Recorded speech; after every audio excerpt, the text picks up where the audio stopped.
ফুপি কোথায়? কে ফকিন্নি? What do you mean by ফকিন্নি? Just kidding. এদিকে আয় তো, আমার ঘাটটা একটু মেসেজ করে দে। ইস, আমার ঠেকা, ভুলে যাস না আমি তোর সিনিয়র। বলেই ফুপিকে ডাকতে লাগলাম। ফুপি, ও ফুপি। ডেকে লাভ নেই, পাশের ফ্ল্যাটে গেছে। তুই এদিকে আয়, কাজ কর। আর সিনিয়র বলে বেশি ভাবনিস না, মাত্র 2 মাসের বড় তুই আমার থেকে। পারবো না, মা খিচুড়ি রান্না করে পাঠিয়েছে, খেয়ে নিস, আমি গেলাম। তুই যে কলেজ যাওয়ার নাম করে ছেলেদের সাথে ঘোরাঘুরি করিস, তোর বড়লোক বাপ জানে? নিশি চলে যেতে নিচ্ছিল, হঠাৎই রিক্ত পেছন থেকে কথাটা বলে উঠল। নিশির মনে হলো আকাশ থেকে পড়ছে। 2 হাতে কোমর চেপে রিক্তর দিকে তেড়ে গেল। এই, তুই কবে দেখেছিস আমাকে ছেলেদের সাথে ঘুরোঘুরি করতে? রিক্ত ফোন রেখে সোজা হয়ে দাঁড়ালো। হাই তুলে টি শার্টটা টেনে টুনে ঠিক করতে করতে বলল, চোরের মায়ের বড় গলা কখনো দেখেছিস? না দেখলে নিজেকে দেখে নে। কি বললি তুই? আস্তে। রিক্ত প্রমাণ ছাড়া কথা বলে না। পরশু নীল শার্ট পরা একটি ছেলের সাথে কোথায় গিয়েছিলি তুই? এবার নিশি ঢোক গিলল। কথাটা তো সত্য, ছেলেটা তো নিলয়, রিয়াদ ভাইয়ার শালক। নিশি আর নিলয় রিলেশনে আছে প্রায় 6 মাস, কিন্তু এখনো অবধি নিশি এটা একটা কাক পক্ষীকেও জানতে দেয়নি, অতি সাবধানে থেকেছে। পরশু বার্থডে ছিল নিলয়ের, তাই অনেক রিকোয়েস্টে কলেজ থেকে লুকিয়ে বেরিয়েছিল নিশি, শুধু কেকটা কেটেই চলে এসেছে। কিন্তু রিক্ত জানলো কি করে? এটা তো অসম্ভব। ঋতু জানতেই পারে না। বুকে সাহস নিয়ে নিশি বলল, একদম মিথ্যা বলবি না, আমি পরশু কোথাও যাইনি। রিক্ত এবার চোখ বাঁকিয়ে তাকালো নিশির দিকে, হেঁটে এগিয়ে আস্তে আস্তে বলল, কোথাও না গেলে এভাবে তোতলাচ্ছিস কেন? নিশি কপালে ঘামটুকু মুছে ভয়ে ভয়ে বলল। কোথায় তোতলাচ্ছি? রিক্ত এবার তার ফোনে কিছু একটা বের করে নিশির দিকে ধরল। এটা কে? ছবিটা দেখে নিশি হাত পা সব অবশ হয়ে লাগলো, গা থেকে ঘাম ছুটতে লাগলো, গলা অস্বাভাবিকভাবে কাঁপছে। এটা ওই দিনের রেস্টুরেন্টের ছবি। ছবিতে স্পষ্ট দেখা যাচ্ছে নিশি নিলয়কে কেক খাইয়ে দিচ্ছে। এই ছবিটা ওর কাছে কি করে এলো? চোখের পানি আটকে আতঙ্কিত স্বরে মিশে পড়ল। এই এই ছবি তোর কাছে কোথা থেকে আসলো? কেটে ফেল প্লিজ, বাবা জানতে পারলে আমাকে মেরে ফেলবে। রিক্ত এবার বিদ্রুপ করে হাসলো। এতক্ষণ তো দিব্যি সাহস দেখাচ্ছিলি, এখন কি হলো সব ফুরুত? নিশি একেবারে নীরব হয়ে গেল। হঠাৎই রিক্ত নিশির কোমর চেপে নিশিকে একদম তার সাথে মিশিয়ে ফেললো। হুঙ্কার ছেড়ে বলল, এই কথা বলছিস না কেন? তুই জানিস না আমি তোকে কতটা ভালোবাসি? এর পরেও তুই অন্য একটা ছেলের সাথে কি করে রিলেশনে গেলি? বল, কি করে? নিশি রিক্তের বন্ধন থেকে ছোটাছুটির চেষ্টা করছে, কিন্তু পারছে না। রিক্তের এই সুঠাম দেহি শরীরের সাথে নিশি নিতান্তই চূর্ণপুটি। কোমরের অংশে মনে হচ্ছে ছিলে যাচ্ছে, এতটাই শক্ত করে ধরেছে রিক্ত। দুর্ধর্ষ চোখে বারবার আশেপাশে তাকাতে লাগলো নিশি। কেউ দেখে ফেললে হবে আর এক ঝামেলা। রিক্তর বুকে ধাক্কা দিতে দিতে নিশি শক্ত কণ্ঠে বলল, আমাকে ছাড় রিক্ত। নিশির কথায় রিক্ত যেন আরো শক্তি দিয়ে ধরল। তার চোখে অস্বাভাবিক লাল। আমার আড়ালে এতটা এগিয়ে গিয়েছিস আর আমাকে বুঝতেই দিসনি? তোর আইডি হ্যাক না করলে তো জানতেই পারতাম না তুই ওই বলদের সাথে এতটা এগিয়ে গিয়েছিস। কণ্ঠটা যেন ঝাঁঝা করে উঠল নিশির। চোখ খিচে আবারও শক্ত কণ্ঠে বলল, আমাকে ছাড়তে বলছি রিক্ত। রিক্ত নিশিকে ছেড়ে দিল, এরপর চেঁচিয়ে বলল, এটাই তো পারিস, বাপের মতো শুধু তেজটাই দেখাতে পারিস। তোকে পাওয়ার জন্য লেখাপড়া ছেড়ে টাকার পিছনে ছুটছি, কিন্তু তুই গিয়ে সেই টাকাওয়ালা বলদকেই বাঁচলি। হোয়াই? আমি নিলয়কে নিশি পুরো কথা বলার আগে রিক্ত ছুটে এসে নিশির গাল চেপে ধরে বলল, আমাকে ছাড়া এই মুখে অন্য কাউকে ভালোবাসার নাম নিবি তো আগুন লাগিয়ে দিব, জাস্ট আগুন লাগিয়ে দিব। রিক্ত নামের মতোই মানুষটা যে সে খুব অন্যরকম, একদম ভিন্ন ধাঁচে। রিক্তকে আমি চিনি সেই ছোটবেলা থেকে। আমার আপন ফুপির ছেলে সে। আমার থেকে বয়সে মাত্র 2 মাসের ছোট। আমার বাবারা 3 ভাই 1 বোন। আমার বাবা সবার বড়, এরপর আমার মেঝো চাচা, তারপর ফুপি। ফুপির পর হচ্ছে আকিব চাচ্চু। এলাকায় আমাদের বংশের বেশ নাম ডাক। আমাদের বাড়িটাও সবাই এক নামে চিনে, সর্দার বাড়ি হিসাবে। আমার বাবার রফিক সর্দার বেশ কঠোর ও রাগী প্রকৃতির মানুষ। আমার দাদা দাদি মারা যাওয়ার পর আমার বাবাই ওনার ছোট ভাই বোনদের লালন পালন করেছেন, সংসারের দায়িত্ব নিয়েছেন। এমনকি তাদের আগে বিয়ে শাদী দিয়ে অত্যাধিক দেরি করে নিজে বিয়ে করেছেন। বাবার ছোট ভাই বোনগুলো এখনো বাবার কথায় উঠে বসে, বাবাকে ভয় পায়। আমাদের এলাকার নামকরা স্বনামধন্য মানুষের মধ্যে আমার বাবা একজন। সব বড় বড় টাকা পয়সাওয়ালা মানুষদের সঙ্গে বাবার ওঠা বসা। আমি হচ্ছি আমার বাবার একমাত্র মেয়ে, সকলের চোখের মণি। বাবা সবার শেষে বিয়ে করায় আর ফুপি ছোট হওয়ায় আমার আর রিক্তের বয়সের পার্থক্য এত কম। শুনেছি আমার মায়ের 3 বার মিসক্যারেজের বেশ অনেকগুলো বছর পর আমার জন্ম, তাই জন্য সকলের ভালোবাসাটা একটু বেশিই পাই আমি। বাবাও প্রকাশ না করলেও বোঝা যায় যে সে আমাকে কতটা ভালোবাসে। আমার মেঝো চাচার নাম শফিক সর্দার, তার 2টো ছেলে আহাদ আর রাহাত ভাইয়া। ওনারা আমার আর রিক্তের থেকে বেশ বড়, দুজনেরই বিয়ে হয়ে গেছে। আমার ছোট চাচ্চু আকিবেরও একটি ছেলে আছে, জিহাদ। এই তো সামনের মাসে তার 2 বছর হবে। আমাদের বংশে মেয়ে নেই বললেই চলে। আমার ফুপিরও 2টো ছেলে, রিক্ত আর জয়। জয় ছোট, সবে 7-এ পড়ে। ফুপিরা আমাদের বাড়ি থেকে কয়েকটা বাড়ি পেছনেই ভাড়া থাকেন। ফ্ল্যাট ভাড়া নিয়ে থাকলেও তাদের আর্থিক অবস্থা আমাদের মতো এত সচ্ছল নয়। আমাদের পরিবারের সাথে ফুপির একটা বড়সড় ঝামেলা ছিল। আমার বাবা চাচারা প্রেম ভালোবাসার একদম বিপক্ষে। শুধু তাই নয়, ওনারা ওনাদের মতো উচ্চবিত্ত দাম্ভিক মানুষ ছাড়া মেলামেশা আত্মীয়তা করা পছন্দ করেন না। ফুপু বাড়ির একমাত্র মেয়ে হওয়ায় ওনার ভাইয়েরা ওনাকে খুব ভালোবাসতো, যে ভালোবাসাটা এখন আমি পাই। ফুপির জীবনে একটাই ভুল করেছিল, আর সেটা হচ্ছে গ্রামে একজন সহজ সরল ছেলেকে ভালোবাসা। আমার বাবা চাচা কেউই তাদের সম্পর্ক মেনে নেয়নি। ফুপি নাকি অনেক বুঝিয়েছিল, অনেক কেঁদেছিল, মরে যাবার কথাও বলেছিল, কিন্তু তাদের কারো মন গলেনি। উল্টো একটা বড়লোক ছেলের সাথে ফুপির বিয়ে ঠিক করে। আর না পেরে ফুপি বিয়ের দিনই ফুপা মানে রিক্তর বাবার সাথে পালিয়ে যায়। সেই যে বাবার আগে ফুপির সাথে কথা বলা বন্ধ করেছে, আজও কোনো কথা বলেনি। মা, চাচি, মেছো চাচা, আকিব চাচ্চু, ভাইয়েরা কেউই বাবার ভয়ে ফুপির সাথে যোগাযোগ করতো না। শুনেছি রিক্ত হওয়ার পরে ফুপিরা শহরে এসে পড়েছে। ফুপা ছোট একটা চাকরি পেয়েছিল, সেটা দিয়েই তাদের সংসার চলে যাচ্ছে। শহরে আসার পর ফুপু ইচ্ছে করেই আমাদের বাড়ির আশেপাশে থাকতে শুরু করলো, ভাইদের মানানোর চেষ্টা আর কি, এবং সফলও হলো। রিক্তকে দেখে নাকি সকলেরই মন গলে গেল, শুধুমাত্র বাবার বাদে। উনি সেই নিজের অহংকার, কঠোরতা আর সম্মানেই আটকে আছেন। আমি প্রায় শুনি মা বাবাকে বোঝায় ফুপির সাথে কথা বলতে, কিন্তু বাবার একটাই কথা, বিয়ের দিন পালিয়ে গিয়ে সে আমার মাথা যতটা ছোট করেছে, আমাকে যতটা অপমান করেছে, সেটা আমি কোনোদিনও ভুলবো না। আমি জন্মের পর থেকেই ফুপির আমাদের বাসায় আনাগোনা শুরু হয়। আমাদের ভাই বোনকে অধিক ভালোবাসে যে, কিন্তু বাবার সামনে আসে না। যদিও কখনো ভুল করে সামনে পড়ে যায়, চোখে পানি জমিয়ে চুপচাপ দাঁড়িয়ে থাকে। হয়তো বাবার তাকে দেখে এমন এড়িয়ে চলাটা মেনে নিতে পারে না। আমি এখন অনার্স প্রথম বর্ষে পড়ি। কলেজে যাওয়ার পথে ফুপিদের বাড়ি প্রায়ই আসা যাওয়া করতে হয় আমার। না গেলে ফুপি রাগ করে, ভীষণ ভালোবাসি কিনা, কিন্তু রিক্তের জন্য যেতে ইচ্ছে করে না। জয়ের সাথে আমার বেশ মিল থাকলেও রিক্তের সাথে একদম সাপে নেউলে সম্পর্ক। 2 চোখে দেখতে পারি না তাকে আমি। আমার সব ভাইদের মধ্যে একমাত্র তাকেই আমার অসহ্য লাগে, জানি না কেন, কোনো কারণ ছাড়াই। আমাকে দেখলে সবার আগে সে আমার মাথায় ঠোকা দিবে। ফকিন্নি ছাড়া তো ডাকই দিবে না। সবাই আমার এত সুন্দর একটা নাম রেখেছে, নিশি। জীবনে হয়তো কোনো দিন মুখ দিয়ে উচ্চারণও করেনি এই নাম। লেখাপড়া ছেড়ে দিয়েছে 2 বছর হবে। একই স্কুলে একই ক্লাসে পড়তাম আমরা। আজ আবারও ফুপি বাড়ি এসেছে। মা রিক্তর জন্য গরম গরম খিচুড়ি আর গরুর মাংস রান্না করে দিয়েছে। নবাবজাদা তো সে, আমার মা তো পারে না, তার জন্য নিজের কলিজাটাও ভুনা করে দেয়। বেশ হয়েছে, জ্বর হয়েছে। রোজ রোজ বন্ধুদের সাথে আড্ডা দিয়ে গভীর রাত করে বাড়ি ফেরে। গ্যাং একটা যেন রেডিই থাকে। ভালো স্টুডেন্ট হয়েও ইচ্ছে করে পড়ালেখাটা ছেড়েছে, এই জন্যই ওকে বাবা দেখতে পারে না। জয়ের সাথে 2-একটা কথা বললেও ওর সাথে কোনো কথাই বলে না। পরিচয় তো অনেক হলো, এবার গল্পে ফিরি। দরজা খোলার আওয়াজ শুনে রিক্ত ছেড়ে দিল আমাকে। আমিও স্বাভাবিক হওয়ার চেষ্টা করলাম। রিক্ত বড় বড় শ্বাস নিচ্ছে, রাগে কি করবে বুঝতে পারছে না। ফুপি আসলো, আমাকে দেখে জিজ্ঞেস করলো, আরে নিশি, তুই কখন এলি? এই তো ফুপু, বেশিক্ষণ হয়নি। মা রিক্তর জন্য খিচুড়ি রান্না করেছে, সেটাই দিতে আসলাম।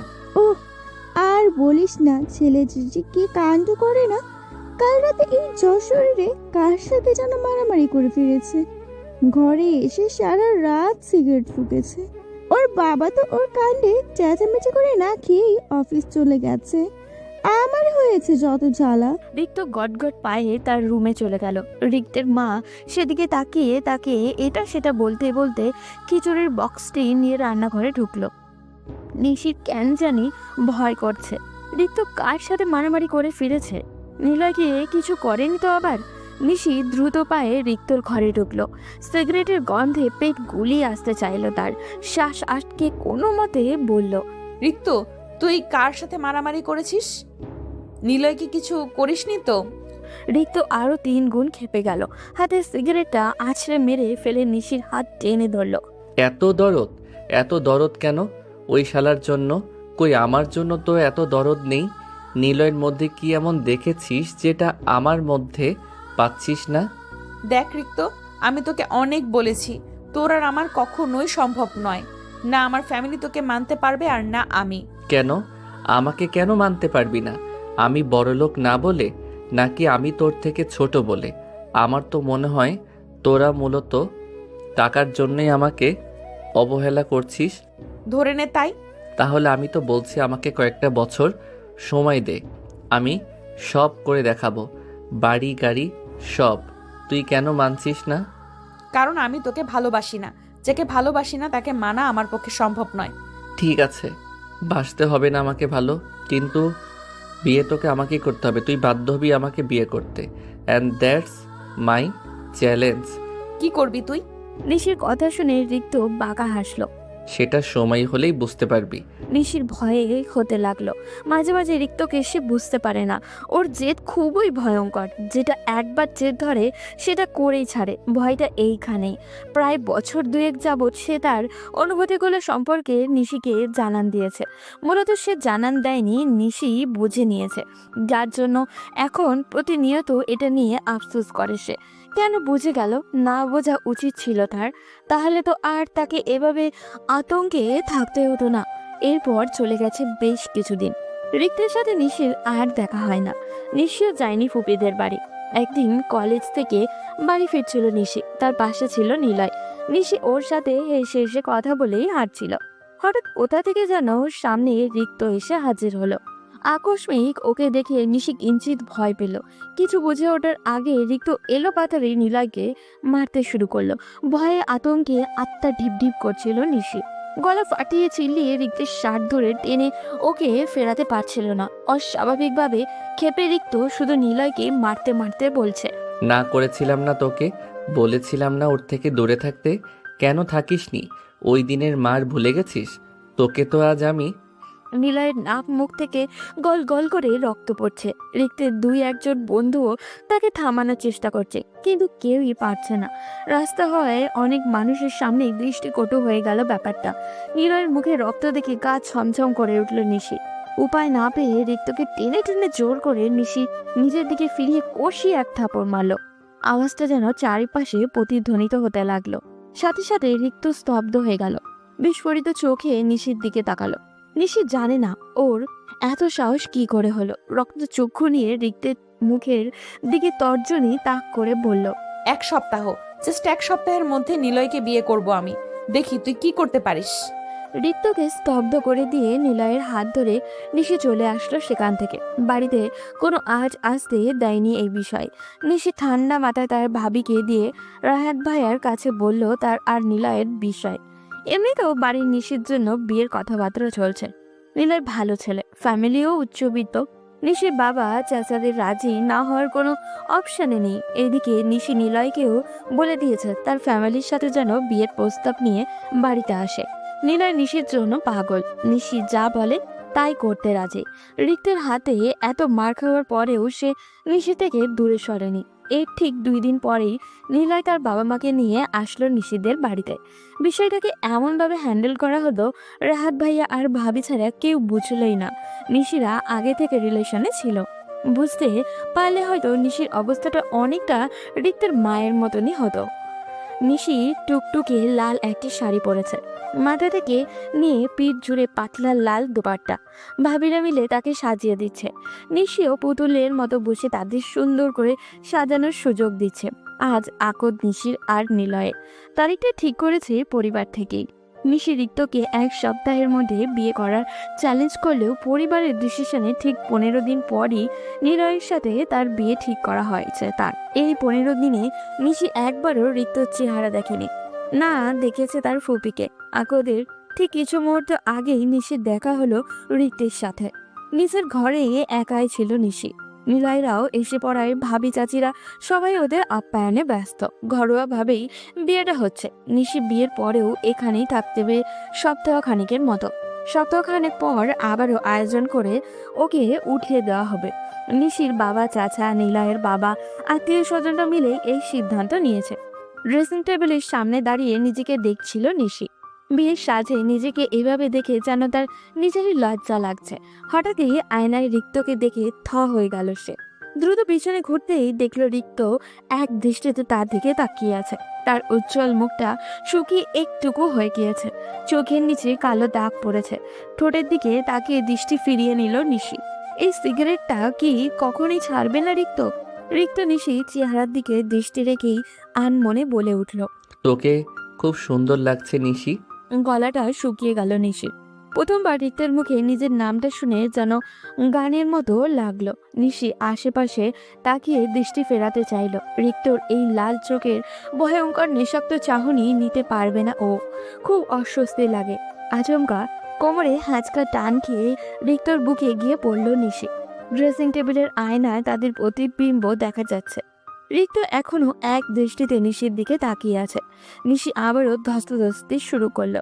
2 হাত দিয়ে রিক্তর বুকে ঠেলতে লাগলো। কিছুক্ষণ পর নিশির বিয়ে।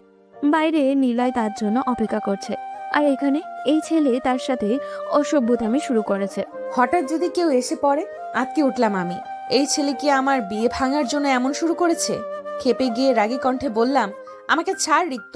সে বোধহয় শুনলই না। আবারও বললাম, আমাকে ছাড় রিক্ত। সে ছাড়লো না, বরং আমাকে ঘুরিয়ে ড্রেসিং টেবিলের দিকে মুখ করিয়ে আরো চেপে ধরলো। পিঠ ঠেসে দাঁড়িয়ে কাঁধে থুতনি রেখে নরম স্বরে বলল, আমার বুক ফেটে যাচ্ছে নিশি, ভীষণ কষ্ট হচ্ছে। তুই কেন অন্য কাউকে ভালোবাসিস? পেট মুচড়ে উঠল নিশি। কিছু বলতে যাবে তখনই আবার রিক্তের গলা শুনে থমকে গেল। তুই কি ভেবেছিস তোকে আমি এত সহজে অন্য কারো হতে দিব? আয়নায় রিক্তের মুখের দিকে তাকিয়ে আঁতকে উঠল নিশি। ভয় পেয়ে বলল, কি করবি তুই? সাথে সাথে রিক্ত বাঁকা হেসে পকেট থেকে একটা রুমাল বের করলো।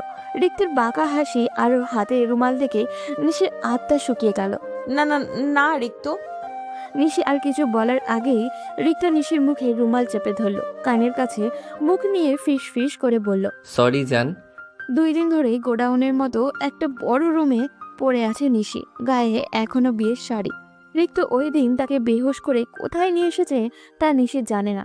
রুমটার ফ্লোরে শুধু একটা নরম বিছানা, একটা ওয়াশরুম আর একটা জানলা ছাড়া আর কিছুই নেই। জানলাটা একদম ফ্লোরের বিছানার পাশাপাশি। সেখান দিয়ে মাঝে মাঝে মৃদু বাতাস আর ঢেউয়ের গর্জন ভেসে আসছে। 2 দিন ধরে একটানা এই বদ্ধ রুমে থাকতে থাকতে দম বন্ধ হয়ে আসছে নিশির, আর পারছে না সে। বহুবার পালাতে চেয়েছে, কিন্তু দরজাটা লোহার, তার পক্ষে ভাঙতো দূর একটা আঁচড় দেওয়ারও ক্ষমতা নেই। জানলা দিয়ে তো আরো আগেই না। রিক্ত আসে মাঝে মাঝে এখানে, খাবার দিয়ে চলে যায়। নিশি প্রথম খুব চিল দিয়েছে, ঘৃণায় রিক্তের মুখে থুতু পর্যন্ত মেরেছে, কিন্তু সে নির্বাক ছিল। নিশি বুঝে গেছেন আর চিল দিয়ে কোনো লাভ নেই। রিক্ত না চাইলেও মুক্তি পাবে না এখান থেকে, তাই নীরব হয়ে গেছে। নিশি চুপচাপ বসে হাঁটুতে মাথা রেখে জানলার বাইরে তাকিয়ে আছে। রাত দিন কাঁদতে কাঁদতে চোখের মনে হয় পানির ছাপ পড়ে গেছে। হঠাৎ দরজা খোলার শব্দ হলো। রিক্ত এসেছে, হাতে খাবারের প্লেট। রিক্ত নিঃশব্দে নিশির পাশে দাঁড়ালো। কয়েক মিনিট দাঁড়িয়ে রইল। একসময় কণ্ঠে গভীরতা ঠেলে শুধালো, রাতের খাবারটা খাসনি কেন? নিশি কোনো কথা বলল না। রিক্ত পুনরায় শুধালো, কয়দিন না খেয়ে থাকবি? নিশি তাও কিছু বলল না। রিক্ত এবার একটা ছোট শ্বাস ছেড়ে নিশির পাশে এসে বসলো। হাত ধুয়ে ভাত মাখাতে মাখাতে বলল, এদিকে আয়, আমি খাইয়ে দিচ্ছি। নিশি অশ্রুসিক্ত চোখে রিক্তের দিকে তাকালো, অসহায় কণ্ঠে বলল, আমাকে কেন যেতে দিচ্ছিস না রিক্ত? হ্যাঁ, যেতে দিব। এখন দিলেই বাকি, চরিত্রে যা দাগ লাগানোর তা তো লাগিয়েই দিয়েছিস। আমার কাছে তুই পবিত্র, ঠিক একটা ফুলের মতো। আমি নিলয়কে ছাড়া বাঁচবো না। রিক্ত নিশির মুখে খাবার ধরে রসিকতার সুরে বলল, তুই ওকে পেলেও বাঁচবি না, কারণ মানুষ মরণশীল। নিশি বুঝে পেল না আর কি বলবে। এর সাথে কথা বলে কি আদৌ কোনো ফায়দা আছে তার? খাবার আর কতক্ষণ মুখের সামনে ধরে রাখবো? রিক্তর গলায় একটু নড়ে চড়ে বসলো নিশি, তেজ দেখিয়ে বলল। আমি খাবো না রিক্ত। রিক্ত নিশির মুখের সামনে হাত ধরতেই রাখলো। নিশি রেগে সেই হাতে সরিয়ে দিতে রিক্ত আবারও ধরল। নিশি আবারও সরিয়ে দিল। রিক্ত পুনরায় ধরতে আসবে তার আগেই নিশি রেগে ভাতের প্লেটটা সহ উল্টিয়ে ফেললো। রিক্ত এবার চরম খেপে গেল। খেপে গিয়ে জীবনে যেটা করেনি সেটাই করে বসলো। কষে থাপ্পড় মারলো নিশির গালে। প্রথমবার পুরুষালী হাতের থাপ্পড় খেয়ে দুখান ঝা ঝা করে উঠল নিশির। গালে মনে হচ্ছে জ্বলে যাচ্ছে। রিক্তের রাগ একটুও কমেনি। চোখ লাল করে ক্রুদ্ধ সুরে বলল, বেয়াদবি আমি একটুও পছন্দ করি না, তুই তা ভালো করেই জানিস। এরপরও তুই বারবার বারবার আমাকে বেয়াদবি করতে বাধ্য করে যাচ্ছিস। কি মনে করেছিস ভালোবাসি বলে তোর সব কিছুই সহ্য করে নিব? এবার আগুনের ফুলকির মতো জ্বলে উঠল নিশি। জ্বলতে থাকা গালে হাত রেখে চেঁচিয়ে বলল, কে বলেছে তোকে সহ্য করতে? আমি বলেছি? আমাকে তুই কেন বন্দি করে রেখেছিস? কেন আমাকে বাড়ি যেতে দিচ্ছিস না? রিক্ত শক্ত করে নিশির হাত চেপে দিয়ে হুঙ্কার ছেড়ে বলল, বাড়ি যাবি তো? ঠিক আছে চল, নিয়ে যাচ্ছি তোকে বাড়ি। আমিও দেখি 48 ঘন্টা নিখোঁজ থাকার পর তোর বড়লোক বাপ তোকে কতটা আপ্যায়ন করে, আর তোর লাভার নিলয় সেও বা তোকে ঠিক কতটা বিশ্বাস করে। এইটুকু বলে রিক্ত ক্ষিপ্ত বেগে নিশিকে বাইরের দিকে টেনে নিয়ে যেতে লাগলো। নিশি এলোমেলো শাড়ির কুচিতে পা বেঁধে পড়ে যেতে নিচ্ছিল কয়েকবার। নিজেকে কোনো মতে সামলে নিয়েছে। রিক্তের বড় বড় কদমের সাথে তাল মিলিয়ে চলতে পারছে না সে।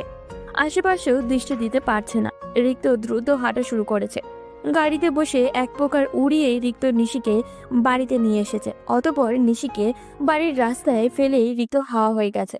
গালে এক হাত রেখে অশ্রুসিক্ত নয়নে নিশি তাকিয়ে আছে তার বাবার দিকে। বাড়িতে আসতেই বাবার শক্ত হাতে চড় পড়েছে গালে। শুধু চড়ই পড়েনি, হাতের কাছে যা পেয়েছে তাই দিয়েই নিশিকে মারার জন্য তেড়ে এসেছে। নিশি কিছু বলার সুযোগ না দিয়েই বাড়ির সবাই তাকে ভুল বুঝতে লাগলো। রাত ভাইয়া বউ তো বলেই ফেললো, এইবারের মেয়েদের মনে হয় রক্তেই মিশে আছে বিয়ের দিন বর ছেড়ে বাড়ি থেকে পালিয়ে যাওয়া। পালিয়ে যেহেতু যাবেই তাহলে আগেই যেত। বিয়ের দিন কেন আমার বাবা ভাইয়ের মান ইজ্জত নষ্ট করে গেল? ঘরের ড্রয়িং রুমে দাঁড়িয়েছিল নিশির বাবা, চাচা, ভাইরা সকলে। কেউ একটা কিছু বলেনি। সবাই ভেবেছে নিশি কারোর সাথে পালিয়ে গেছে। নিশি মনে মনে ভাবছে তাদের বাড়ির মেয়ের উপরে কি বাড়ির লোকেরা বিশ্বাস নেই? অবশ্য বিশ্বাসটা তার ফুপেই আগে ভেঙে দিয়েছে। সবাই যেহেতু নিশিকেই ভুল বুঝছে, তাই নিশি আর জেদ ধরে কাউকে কিছু বলল না। বলতে গেলে বলার মতো পরিস্থিতিই ছিল না। তাকে শুনতে হতো মানুষের কটু কথা। সরাসরি না বললেও আগোচরে অনেককেই বলতে শুনেছে, রফিক সর্দারের এই মেয়েটা বিয়ের দিন পালিয়ে গেছে। 2 দিন যেন কোনো ছেলের সাথে থেকে বাড়ি ফিরেছে। মানুষের এই ধরনের কটূক্তি আর সইতে পারছিল না নিশি। বেশি কষ্ট লাগতো নিজের সাথে বাবার নামও জড়িয়ে বলায়। নিজেকে একেবারে ঘরবন্দি করে ফেলল সে। কলেজ যাওয়ার বাইরে বের হওয়া টোটালি বন্ধ করে দিল। হঠাৎ একদিন শুনল তার বাবা তার বিয়ে ঠিক করেছেন, তাও আবার এলাকার সবচেয়ে ক্যারেক্টারলেস লোক জসিমের সাথে, যে লোকের কিনা চরিত্রের আর মারধরের কারণে আগের 2 বই এমনিতেই চলে গেছে। নিশি ভেবেছিল প্রকাশ না করলেও তার বাবা তাকে খুব ভালোবাসেন, কিন্তু নিশির ধারণা ভুল ছিল। তার বাবা নিজের আত্মসম্মান, মান, মর্যাদা আর টাকা পয়সাকেই বেশি ভালোবাসে। তাই তো মা, চাচি, ভাইরা, এমনকি চাচা এসেও বোঝালেও কার কথায় তিনি রাজি হননি। উল্টে বলেছেন, জসিমের মতো লোক যে ওকে বিয়ে করতে রাজি হয়েছে এই অনেক।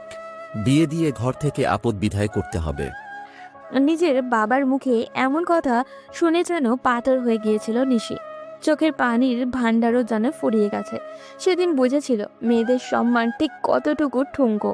সামান্য একটু কলঙ্কের দাগ লাগলে হাজার ঘষে মেজেও তাহা ওঠানো সম্ভব নয়। নাওয়া খাওয়া ভুলে গিয়েছে নিশি। যে যা বলছে তা শুধু রোবটের মতোই শুনে যাচ্ছে। নিশির মায়ের কাঁদতে কাঁদতে অবস্থা খুবই খারাপ।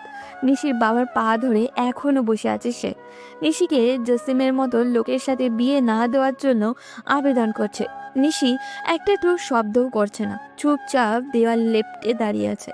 রুম জুড়ে প্রতিটি বাড়ির মানুষ, এমনকি তার ফুপাও এসেছে আজকে নিশির বাবাকে বোঝাতে, কিন্তু তার বাবা নিজেকে সিদ্ধান্তে অটল, কারোর বোঝানোর ক্ষমতা নেই। এত বছর বাদে নিশি তার ফুপিকে দেখলো নিজে এগিয়ে এসে ভাইয়ের সামনে দাঁড়াতে। নিশির বাবা গম্ভীর হয়ে সোফায় বসেছিলেন।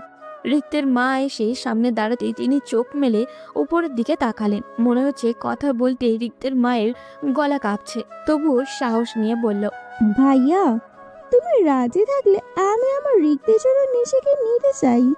কথা দিচ্ছি, ওকে একদম নিজের মেয়ে করে রাখবো, কোনো কিছুর অভাব রাখবো না। আমার ভাতিজির চরিত্রে আর কাউকে আঙুল তুলতে দিব না। নিশির বাবার দৃষ্টি ছলছল, চেহারায় বিস্ময়। আচমকায় তিনি রিক্তের মায়ের দুহাত আঁকড়ে ধরলেন। কৃতজ্ঞতা প্রকাশ করতে গিয়েও কেঁদেও ফেললেন। একটু পর রিক্তের বাবাকেও দেখা গেল তাদের দিকে এগোতে। নিশির বাবার কাঁধে হাত রেখে বললেন, আপনি চাইলে আমরা কালকেই নিশিকে আমাদের বাড়ির বউ করে নিতে চাই ভাই। নিশির বাবা হ্যাঁ বলতে দুবারও ভাবলেন না। ঘরের সবাই যেন এতে খুশি হলো, সবচেয়ে বেশি হলো খুশ নিশির মা। কিন্তু ওদের খুশিতে বোমা ফাটালো নিশি, স্পষ্ট কণ্ঠে জানিয়ে দিল, আমি রিক্তকে বিয়ে করব না, কিছুতেই না। নিশির বাবা ঘর কাঁপিয়ে ধমক দিল নিশিকে। বাবার ধমকে নিশি ভয় জমে গেল। ভীতু স্বরে আবারও কিছু বলতে নিবে তার আগেই নিশির মা তাকে টেনে ঘরে নিয়ে আসলো। ঘরে এসে নিশি চেঁচিয়ে তার মাকে বলতে লাগলো, আমি রিক্তকে বিয়ে করব না। এবার নিশির মা তার গালে চড় বসালো। রাগী গজগজ করতে করতে বলল, নাগর নিয়ে বিয়ের আসর থেকে পালিয়ে যাওয়ার সময় মনে ছিল না? শুকরিয়া আদায় কর, তোর বুবাবুবি তোকে রিক্তর বউ করতে রাজি হয়েছে। এমন ছেলে কই পাবি? লাগবে না আমার এমন ছেলে। কতটুকু চেনো তোমরা রিক্তকে? আমি নাগর নিয়ে পালিয়ে যাইনি, তোমাদের রিক্তই আমাকে 2 দিন আটকে রেখেছিল। নিশির মা এবারও নিশির গালে চড় বসালেন। বাহানা পেয়েছিস? বিয়ে না করার বাহানা? রিক্ত যদি তোকে আটকেই রেখেছিল তাহলে এতদিন বলিসনি কেন? 2 দিন ধরে পাগলের মতন সে তোর বাবা, চাচা, ভাইয়ের সাথে তোকে খুঁজেছে, আর তুই বলছিস? এই সব কিছু ওর নাটক ছিল, তোমাদের দেখানোর জন্য করেছিল। চুপ! বিয়ে তোকে রিক্তর সাথেই করতে হবে। এই জসিমের থেকে 1000 গুণে ভালো রিক্ত। তোর বাবাকে তো চিনিস, রাজি না হলে হাত পা কেটে গাঙে ভাসিয়ে দেবে। আমরা কিছুই করতে পারবো না। নিশির মা চলে গেল। রাগে জিদে নিজের মাথার চুল নিজেই ছিঁড়তে লাগলো নিশি। ঘরের জিনিসপত্র যা ছিল ভেঙে এলোমেলো করে দিল। চিৎকার করে গলা ফাটিয়ে কাঁদছে। এটা তুই ঠিক করিসনি রিক্ত, একদম ঠিক করিসনি। নিশি সোফায় নির্জীব হয়ে বসে আছে, পাশেই রিক্ত কাজীর সামনে বিয়ে পড়াচ্ছেন। বাধ্য হয়ে শেষমেশ রিক্তকেই বিয়েটা করতে হচ্ছে নিশির। নিশি কখনো কল্পনাও করেনি রিক্ত এমন একটা পরিস্থিতি তৈরি করে তাকে বিয়ে করবে। নিশি ঘৃণায় একবারও তাকালো না রিক্তের দিকে। কাবিননামায় স্বাক্ষর করতে বললে চুপচাপ রোবটের মতো স্বাক্ষর করে দিল। বিদায়ের সময় মা, ভাবি, চাচিরা সবাই নিশিকে ধরে কাঁদলো। নিশি কাঁদলো না, কারোর সাথে কোনো প্রকার কথাও বলল না। দেখা গেল নিশিকে নিয়ে যাওয়া হচ্ছে রিক্তদের গ্রামের বাড়িতে। সেখানে কিছুদিন থাকবে। পরিস্থিতি কিছুটা স্বাভাবিক হলে আবারও শহরে ফিরে আসবে। একটা প্রাইভেট কার ভাড়া করা হয়েছে। নিশির ফুপা আগেই চলে গেছে গ্রামে নতুন বউ তোলার বন্দোবস্ত করতে। গাড়িতে যাচ্ছে নিশি, রিক্ত আর জয়। জয় সামনে বসেছে ড্রাইভারের সাথে, আর রিক্ত পিছনে নিশির সাথে। কেউ কোনো কথা বলছে না। প্রায় 3 ঘন্টা জার্নির পর গাড়ি থামলো। ড্রাইভার জয়কে দেখা গেল নামতে, পরপর ড্রাইভারও নামলো। কোথাও একটা গেল। জয় আসলো রিক্তর কাছে। রিক্ত ওয়ালেট বের করে তাকে কিছু টাকা দিতেই জয় সেটা নিয়ে চলে গেল। গাড়িতে এখন শুধু নিশি আর রিক্ত। নিশির শরীরটা ভীষণ দুর্বল লাগছে। তারা বাড়ি থেকে বেরিয়েছিল সেই বিকেলে, এখন প্রায় সন্ধ্যা রাত। জানে না আর কতক্ষণ লাগবে যেতে। নিশি আচমকায় হাতে কারো স্পর্শ পেল। রিক্ত ধরেছে। নিশি কোনো প্রতিক্রিয়া করল না, চুপচাপ সামনে তাকিয়ে রইল। রিক্ত আস্তে করে তার হাতের আঙুলগুলো নিশির হাতের আঙুলের ভাঁজে ঢুকিয়ে দিল। আস্তে করে নিশির হাতটা উঠিয়ে তার মুখের সামনে ধরে হাতের উল্টো পিঠে চুমু খেলো। নিশি তাও কিছু বলল না। রিক্তকে এই কথা শুরু করতে হবে। আর কতক্ষণ এভাবে রোবট হয়ে বসে থাকবি? নিশি উত্তর দেয়নি। রিক্ত আহত দৃষ্টিতে তাকালো। তুই রাজি থাকলে আমি এসব কিছুই করতাম না। রিক্ত, তুই কি পেলি এসব করে? আমার সবচেয়ে আকাঙ্ক্ষিত তোকে পেলাম। নিশি তাচ্ছিল্যের সুরে হাসল। কলঙ্কিত করে? কলঙ্কিত করার ফল যদি তুই হোস তাহলে লাগুক না একটু কলঙ্ক। তোকে তো পেলাম। মেয়েদের সম্মানের কোনো মূল্য নেই তোর কাছে? মূল্য না থাকলে তুই এখন আমার বউ হয়ে আমার পাশে বসে থাকতি না। সেদিনই রেপ করে ছেড়ে দিতাম। নিশি ঝাড়া দিয়ে রিক্তের হাত থেকে প্রায় নিজের হাত সরিয়েই নিল। কোনো প্রকার কথা না বলে একদম গাড়ির দরজা ঘেঁষে বসলো। রিক্তের সাথে কথা বলতেও গা জ্বলছে নিশি। জয় আসলো, হাতে চকলেট, চিপস, আইসক্রিম আরও কি সব হাবিজাবি নিয়ে এসেছে। রিক্ত সেসব এনে নিশির কোলের উপর রাখলো। নিশি সরিয়ে ফেলল। রিক্ত বলল, তোর জন্যই আনিয়েছি। আমার রাগ এসবের উপর ঝাড়িস না। নিশি চুপচাপ জানলা দিয়ে বাইরে তাকিয়ে আছে। চোখে এখনো পানি চিকচিক করছে। সে দীর্ঘশ্বাস ফেলল, আর কিছুই বলল না। ঋতুদের গ্রামের বাড়ি আসতে গাড়ি থামানো হলো। এই রাতের বেলায় নতুন বউ দেখার জন্য আশেপাশের মানুষের ভিড় জমেছে। নিশি গাড়ি থেকে নামতেই উপস্থিত মানুষের উচ্ছ্বাস বেড়ে গেল। শিশিরা নতুন বউ বলে চিল্লাচ্ছে। নিশির ফুপি এক প্রকার লাফিয়ে এসেছে তাকে বরণ করতে। বাড়ি পরা সাধারণ একটা কুর্তি পরেছিল নিশি। না কোনো বিয়ের শাড়ি আর না কোনো প্রসাধনী। বাচ্চারা নিশিকে এই রকম পোশাকে দেখে ঋক্তকে প্রশ্ন করলো। রিক্ত ভাইয়া, তোমার বউ সাজেনি কেন? ঋক্ত হেসে তাদের গাল টেনে দিয়ে বলল, আমার বউ এমনি সুন্দর, তাকে সাজতে হয় না। সকলে হই হই করে উঠল। বরণ করার পর রিক্তের ভাবি, দাদিরা সকলে মিলে ঋক্তকে জেকে ধরল নিশিকে কোলে উঠিয়ে ঘরে নেওয়ার জন্য। গ্রামের মহিলাদের এইসব কথা শুনে নিশি না চাইতেও লজ্জা পেতে লাগলো। সামনে উসখুস করতে লাগলো যেন এত মানুষের সামনে রিক্ত নিশিকে কোলে না নেয়। কিন্তু রিক্ত বুঝি এটার জন্যই প্রস্তুত ছিল। শার্টের হাতা গুটিয়ে নির্লজ্জের মতো উঠান ভর্তি মানুষের সামনে সে নিশিকে কোলে তুলে নিল। কোলে নেওয়ার সাথে সাথেই নিশির মাথা থেকে ঘোমটা পড়ে গিয়ে চুলের খোপাও খোলা হয়ে গেল। ঝরঝরিয়ে সেই চুল ছড়িয়ে পড়ল রিক্তর হাতের উপরে। লজ্জায় অস্বস্তিতে নিশি সাথে সাথে চোখ খিচে বন্ধ করে ফেলল। জড়সড় হয়ে রিক্তের শার্টের কলার খামচে ধরেছে। রিক্ত মৃদু হাসল, কানের কাছে মুখ নিয়ে ফিসফিসিয়ে বলল, তুই এসবে এত লজ্জা পাস জানতাম না তো। এবার থেকে ট্রাই করতে হবে। রিক্তর কথা শুনে নিশি দাঁত কির বিরিয়ে রইল। নিশিকে নিয়ে এসে ঘরের বিছানায় বসলো রিক্ত। বিছানার আশপাশ এমনকি পুরো ঘর জুড়ে মানুষ ভর্তি নতুন বউ দেখার জন্য। একে একে সবাই দেখে যাচ্ছে আর প্রশংসা করে যাচ্ছে। নিশি এসব কানেই তুলছে না, শুধু চিন্তা করছে কি চাইছিল আর কি হলো। বেশ কিছুক্ষণ পর নিশির ফুপি এসে ঘর থেকে সব মানুষকে সরিয়ে দিয়ে নিশিকে ফ্রেশ হতে বলল। নিশি আশেপাশে তাকিয়ে রুমটাকে ভালো করে দেখল। গ্রামের টিন শেডের ঘর। নিশি এর আগে কখনো এখানে আসেনি, কিন্তু রিক্তের মা অর্থাৎ তার ফুপির থেকে গ্রামের অনেক গল্প শুনেছে। ফুপি বলেছিল তাদের দুটো টিনের রুম আর একটা মাটির ঘর আছে এখানে। নিশি আপাতত টিনের রুমেই আছে। রুমটা দেখতে এতটাও খারাপ লাগছে না নিশি। টিভি থেকে নিয়ে প্রয়োজনীয় সব কিছুই আছে এই রুমে। ফুপা নাকি প্রায়ই আসে গ্রামে। তাছাড়া রিক্তরাও প্রতি ঈদে বেড়াতে আসে এখানে। এখানে রিক্তের চাচা চাচি, চাচাতো ভাই বোন, আত্মীয় স্বজনরা সবাই আছে। ওদের সাথে সম্পর্কটা ভালো রাখার জন্যই তারা গ্রামে যাতায়াত অবিরত রেখেছে। শুধু ঈদে নয়, গ্রামে কোনো অনুষ্ঠান, আত্মীয় স্বজনের বিয়ে, এমনকি কোনো ঝামেলা হলেও তারা এখানেই ছুটে আসে। এখানে যেহেতু রিক্তের চাচারা আরও অন্যান্য আত্মীয় স্বজনরা আছে, তাই তারাই তাদের বাড়ি ঘর জিনিসপত্র সব কিছু দেখে রাখে। নিশির ফুপি বলেছিল গ্রামে তার ফুপার জায়গা জমিও আছে মোটামুটি, ওইগুলারই খোঁজ নিতে হয় এসে মাঝে মধ্যে। নিশির ফুপা শুধু চাকরি আর ফুপির ইচ্ছের জন্যই শহরে থাকেন, তা না হলে এই গ্রামেই তাদের নাম ডাক কম নেই। তারা চাইলেই এখানে থাকতে পারেন। পাশের রুম থেকে খুব হাসাহাসির শব্দ আসছে। রিক্তের চাচি, ভাবি, কাজিনরা সবাই মিলে আড্ডায় বসেছে। রিক্ত এসে নিশিকে ঘরে বসিয়ে দিয়ে কোথায় যে চলে গেল নিশি জানে না। নিশি ওর খোঁজ জানতেও চায় না। নিশিকে তার ফুপি খুব সুন্দর একটা বেবি পিঙ্ক কালার 3 পিস দিয়ে গেছে পরতে, সাথে দরজার কিনারায় বালতি ভরে পানিও রেখে গেছে হাত মুখ ধুইতে।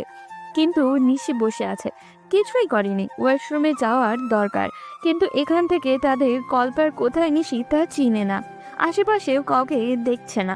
সবাই রিক্তের মা তাড়িয়ে দেওয়ার পর আর কেউ আসেনি। নিশির ভীষণ অস্বস্তি হচ্ছে, কি করবে কাকে বলবে কিছুই বুঝতে পারছে না। হঠাৎ পাশে কারোর বসার উপস্থিতি পেল, ঘাড় ঘুরিয়ে দেখলো রিক্ত। সে খাটে বসে ড্রেসিং টেবিলের আয়নায় তাকিয়ে তার চুল ব্রাশ করছে। মনে হচ্ছে গোসল করে এসছে। চুলগুলো ভেজা, গা থেকেও একটা সুন্দর স্মেল আসছে। নিশি কিছুটা নড়ে চড়ে বসলো। রিক্ত আয়নায় দৃষ্টি রেখে বলল, এখনো চেঞ্জ করিসনি কেন? আমার জন্য অপেক্ষা করছিলি? নিশি চোখ উল্টিয়ে ফেলল। ওয়াশরুমে যাবে এটা বলতে পারবে না বিধায় বলল। আমি গোসল করব। রিক্তর সাথে সাথে চোখ রাঙিয়ে তাকালো। একদম না, অন্য জায়গায় এসেছিস। রাতে শাওয়ার নিলে ঠান্ডা লেগে যাবে। নিশি অস্বস্তিতে দু হাত কচলাতে লাগলো। আচমকা রিক্ত ধীরে আওয়াজে বলল, ওয়াশরুমে যাবি? নিশি চোখ গোল গোল করে ফেললো। কে জানে রিক্তের মা নিশিকে রিক্তদের মাটির ঘরে নিয়ে এসেছে। ঘরটা দেখে নিশি ভীষণ অবাক হয়েছে। কোনো মাটির ঘরও কি এত সুন্দর সাজানো হয়? পুরো ঘরটা ফুলে ঢাকা। খাটের একটা কোনো বাকি নেই যেখানে ফুল নেই। অধিক হচ্ছে গাঁদা ফুলের পাপড়ি, গোলাপ আর রজনীগন্ধাও আছে, কিন্তু ওগুলোর পরিমাণ খুবই কম। পাতলা কাপড়, ছোট ছোট মরিচবাতি আর গাঁদা ফুলের মালা দিয়ে ঘরের দেওয়ালগুলো এত সুন্দর করে সাজানো হয়েছে যে দেখে চোখ ধাঁধিয়ে যাচ্ছে। নিশিরা তো শহরে ছিল, গ্রামে আসার পর এই অল্প কিছুক্ষণের মধ্যেই ঘরটাকে এত সুন্দর করে কিভাবে সাজালো তার ফুপিরা, নাকি আগে থেকেই সাজানো শুরু করেছিল কে জানে। নিশি মাথার ঘোমটা একটু টেনে টেনে ঠিক করে খাটে বসতেই রিক্তের মা এসে নিশির পাশে বসলো। কোল থেকে নিশির হাতটা নিয়ে যত্ন সহকারে নিজের দু হাতের মাঝখানে আঁকড়ে ধরলো। বেশ কিছুক্ষণ এভাবেই শান্ত হয়ে বসে থাকলো। নিশির মনে হচ্ছে খুব জরুরি কিছু বলবেন উনি। নিশির ধারণা ভুল হয়নি। হালকা নড়ে চড়ে সামান্য কেশে রিক্তের মা নিশির উদ্দেশ্যে বলতে শুরু করলেন। কিভাবে বলবো, কি থেকে শুরু করব, আর কোন মুখে বা বলবো আমি বুঝতে পারছি না, কিন্তু আমার বলা প্রয়োজন। রিক্তের মায়ের কপালে ঘাম, চোখে মুখে আত্মগ্লানি। তিনি আবারও বলতে শুরু করলেন। রিক্ত ব্যাপারা জেদি ছটফুটে ছোট থেকেই, কিন্তু সে তোকে এতটা জেদি হবে এটা আমি কোনো দিনও ভাবতে পারিনি। সে আরো বহু আগে আমাকে আর তোর ফুফাকে বলেছিল তোকে পছন্দ করে। প্রায় সময় এসে বলতো ভাইয়ার সাথে তোদের বিষয়ে কথা বলতে। আমরা তেমন গুরুত্ব দেইনি, মেনে নিয়েছিলাম তারা হাই সোসাইটির মানুষ, আমাদের মতো গরিব ফ্যামিলিতে তোর বাবা মেয়ে দিবে না। তবু রিক্স দিন দিন তোর কথাই বলতে থাকতো। আমি আর তোর ফুফা অনেক বুঝাই, কিন্তু এই জেদি ছেলে মানে না। একদিন তোর ফুফা রেগে মেগে ওকে অনেক কথা শোনায়, বলে যে তোকে বিয়ে করতে হলে আগে তোর ফ্যামিলির সমান হতে হবে। সে নিজে যেটা ফেস করেছে সেটা তার ছেলেকে ফেস করতে দিবে না। এই কথা শুনে রিক 2 বছর আগে থেকে পড়াশোনা বাদ দিয়ে টাকার পিছনে ছুটেছে। পড়ালেখাটা বাদ দিয়ে দেওয়াই ওর একটা ছেলে মানুষই বটে, কিন্তু ওর ভয়টা ছিল এখানে সে পড়ালেখা শেষ করে প্রতিষ্ঠিত হতে হতে যদি তুই অন্য কারো হয়ে যাস। রিক তার বন্ধুদের সাহায্যে বিভিন্ন কাজে যোগ দিয়েছে, টাকাও জমিয়েছে বেশ কিছু। দেশের এমন ছোটখাটো কাজে পুষবে না বিধায় পরিকল্পনা করেছে বড় দেশে যাওয়ার, কিন্তু বড় দেশে যাওয়ার জন্য ওর কাছে টাকা ছিল স্বল্প। তো ফুফা ছেলের এমন অভিলাপ উদ্দীপনা থেকে নিজেই সাহায্যের হাত বাড়িয়ে দেন। গ্রামের কিছু সংখ্যক জায়গা বিক্রি করে সেই টাকা তুলে দেন ছেলের হাতে। রিক্ত এতদিন তার বন্ধুর আত্মীয় স্বজনদের মাধ্যমে সেটা ব্যবস্থা করছিল, কিন্তু যখন জানতে পারলো স্বয়ং তুই অন্য কারোর প্রতি আসক্ত হয়ে পড়েছিস, তখন সে পাগল পাগল হয়ে গেল। তার পুরো পৃথিবী ঘুরে গেল তুই নীরকে বিয়ে করেছিস শুনে। তোর আগের দিন সারা রাত ছেলেটা আমার পায়ের কাছে পড়ে কেঁদেছে, কিন্তু আমাদের এবার কি করা ছিল যেখানে তুই নীলকে বিয়ে করতে চাস? ওই দিনও তোর ফুফা আর আমি মিলে রিক্তে খুব বোঝাই তোর আশা ছেড়ে দিতে বলি, কিন্তু ছেলে আমার হঠাৎ বড্ড নীরব হয়ে গেল। ভেবেছিলাম সময়ের সাথে সাথে সব ঠিক হয়ে যাবে, আমার এত সুন্দর ছেলের জন্য মেয়ের অভাব হবে না। তোর বিয়ে হয়ে গেল ঠিক, কিন্তু কোনো না কোনোভাবে ওকে ম্যানেজ করে নেব।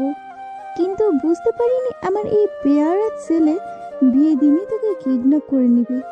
নিল তো নিল, আমাদেরও কিছু বললো না, উল্টো তোর বাবা চাচাদের সাথে মিলে তোকে খুঁজতে লাগলো। রিক্তের আচরণে আমরা একটুও বুঝতে পারিনি ও তোকে কিডন্যাপ করতে পারে।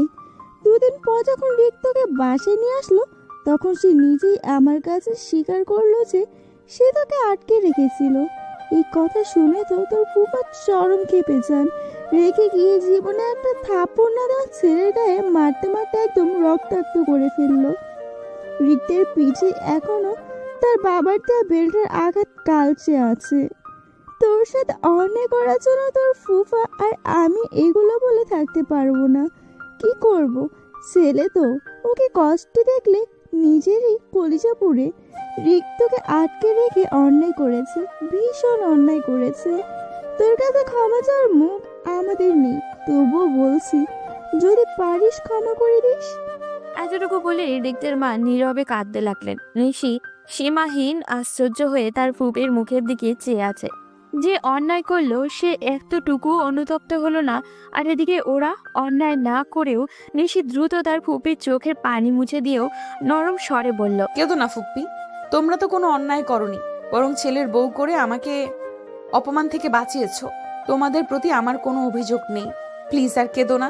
নিশির ফুপি টলমলে চোখ নিয়ে নিশির দিকে তাকালো, আহ্লাদের স্বরে বলল, আমার তো মেয়ে নেই, তোকে আমার মেয়ে ভাবতাম, এখন তো ছেলের বউ হয়েছিস। দেখিনিস আমরা এখন মামের মতো খুব আনন্দে দিন কাটাবো। গরিব বলে ভাবিস না তোকে কোনো অভাবে রাখবো। তোর স্বামী আর শ্বশুরকে দেখবি, তোর কোনো কিছু কমতি রাখবে না। নিশি আশ্চর্য কণ্ঠে বলল, কে গরিব ফুপ্পি? তোমরা তোমরা গরিব হলে আমি কি?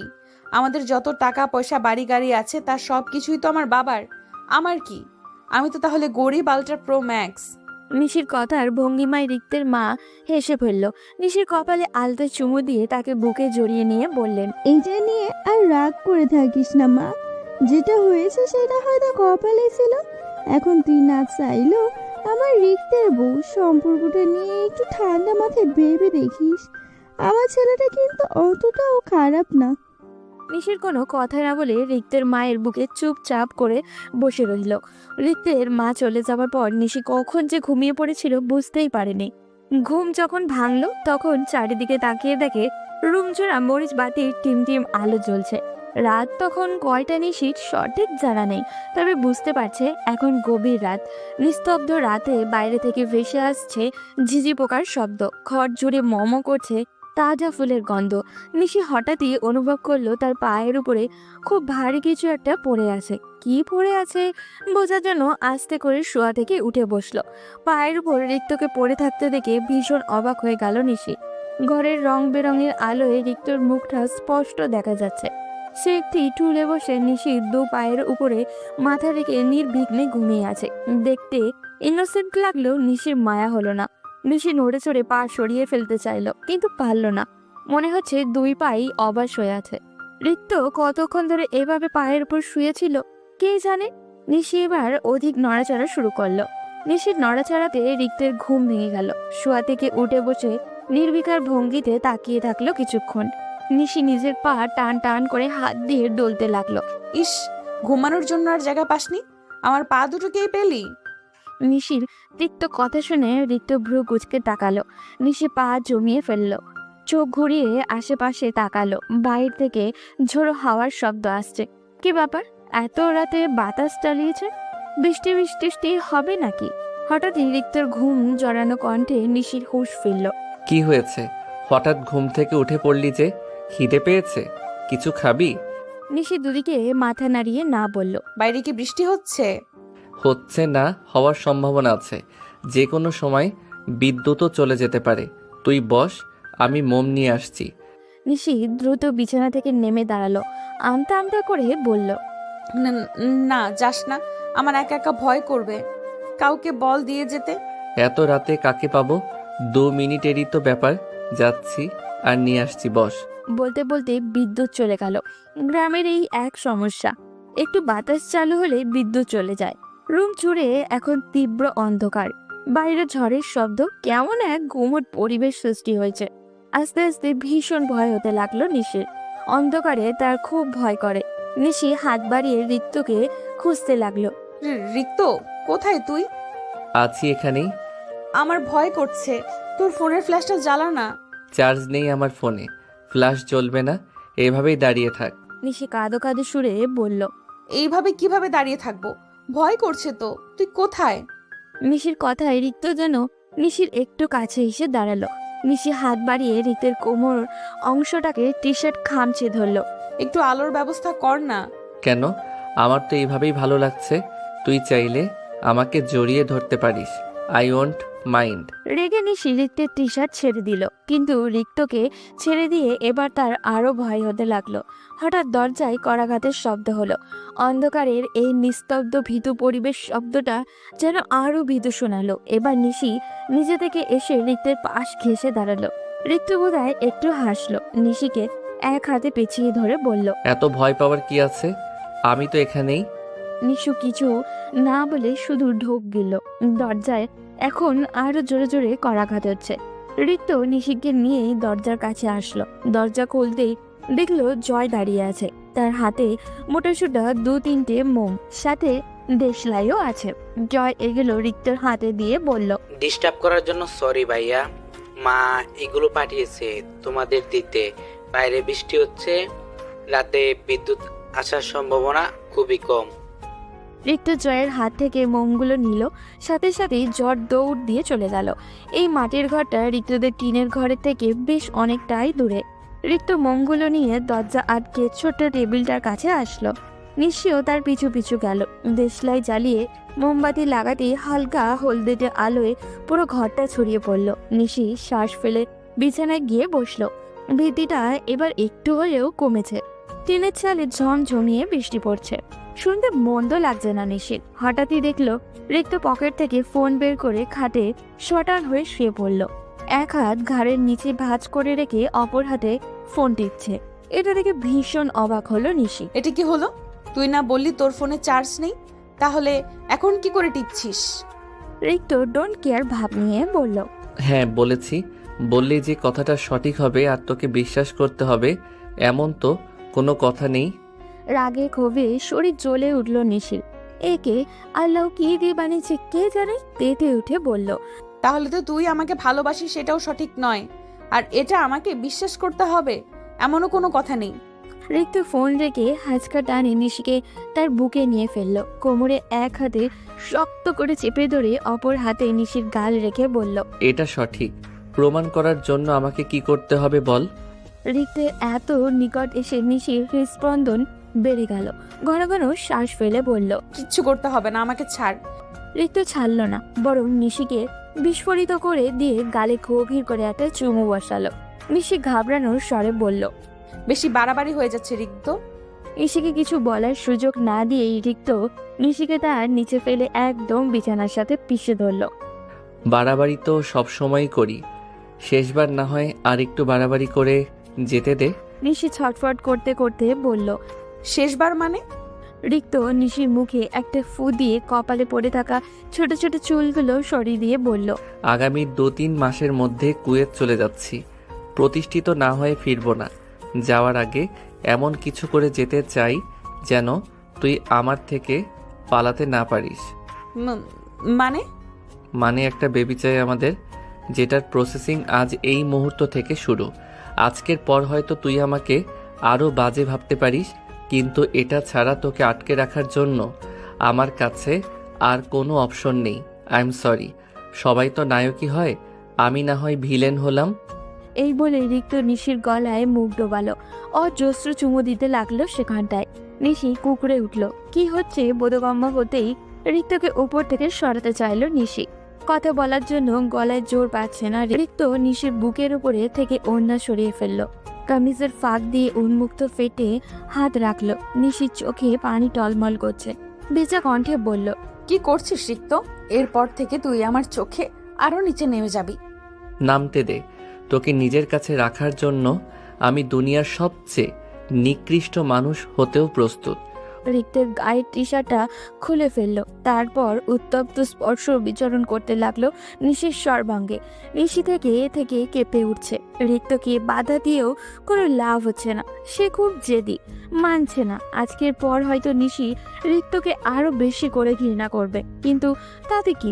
রিক্তের যেন নিশিকে কষ্ট দিয়েই শান্তি। নিস্তব্ধ রাত, বাইরে অধিক বৃষ্টির শব্দ, ঘরে ঠান্ডা পরিবেশ, ফুলের সুবাস। প্রকৃতিও যেন আজ রিক্তের সঙ্গ দিয়েছে। নিশির এতটা গভীরে এসে রিক্ত আরো উন্মাদ হয়ে গিয়েছে।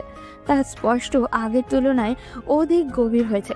নিশি কাঁদছে, প্রচুর কাঁদছে। ব্যথার তাড়নায় রিক্তের পিঠ বাহু খামছে, ঝাঁঝরা করে ফেলেছে। তাও রিক্তের কোনো হুঁশ নেই। সে নিজেকে সামলাতে অপারগ। ভোর রাত, গায়ে চাদর জড়িয়ে ফুপিয়ে ফুপিয়ে কাঁদছে নিশি। রিক্ত নিশিকে পেঁচিয়ে ধরে মাথা চুল হাতে বুলাচ্ছে। নিশিকে শান্ত করতেই চাইছে, কিন্তু নিশি শান্ত হচ্ছে না। বারবার ঠেলে তার হাত চুল থেকে সরিয়ে ফেলছে। সর এখান থেকে, তুই খারাপ, খুব খারাপ, ভীষণ খারাপ। রিক্তর গলার স্বর অত্যন্ত কোমল। সে নরম স্বরে বলল, ওকে আমি খারাপ, দুনিয়ার সবার থেকে খারাপ আমি। থাম এখন। তোকে আমার থেকে সরতে বলছি, ঘেন্না হচ্ছে তোকে আমার। রিক্ত সরে নেয়, বরং নিশিকে তার বুকে গভীর করে জড়িয়ে ধরল। ঘৃণা করতে করতে এক সময় ভালোবেসে যাবি, ব্যাপার না। রিক্তের উন্মুক্ত বুকে মাথা থেকে আছে নিশি। নিশি ধস্তাধস্তি শুরু করেছে। গায়ে এক চুলও শক্তি নেই। এতক্ষণ কোমল থাকলেও রিক্তের স্বর এবার গম্ভীর শোনালো। ঘুমা, সকাল হতে দেরি আছে। নিশি দাঁত কিরমির করে বলল, সারা গা জ্বলে যাচ্ছে আমার, কি করে ঘুমাবো? ঠিক হয়ে যাবে সকালে। নিশি তাও নড়াচড়া করছে। রিক্ত এবার নিশির হাত পা সমেত শক্ত করে পেঁচিয়ে ধরল, যেন নড়তে না পারে। এক সময় মাথায় আলতো করে হাত বোলাতে লাগলো। নিশি আরাম পেয়ে কখন যে ঘুমিয়ে পড়েছে বুঝতেই পারেনি। 1 মাস পর ডাক্তারের চেম্বারে বসে আছে নিশি, পাশেই রিক্ত। হাতে প্রেগন্যান্সি টেস্টের রিপোর্ট, স্পষ্ট নেগেটিভ লেখা, যা দেখে রিক্তের মনটা ভেঙে গেল। এই মাসে 2-3 বারের উপরে প্রেগন্যান্সি টেস্ট করা হয়েছে নিশির, প্রতিবারই ফলাফল শূন্য। গ্রাম থেকে শহরে এসেছে প্রায় 15 দিনের উপরে হবে। ঋতু খুব করে চাইছে একটা বেবি নিতে, কিন্তু নিশি চাইছে না, যার জন্য এক প্রকার জোর করেই ডাক্তারের কাছে নিয়ে আসে রিক্ত নিশিকে। প্রতিবারই নিশি রিক্তের সাথে প্রচুর রাগারাগি করে। চেম্বার থেকে বের হয়ে এবারও করতে লাগলো।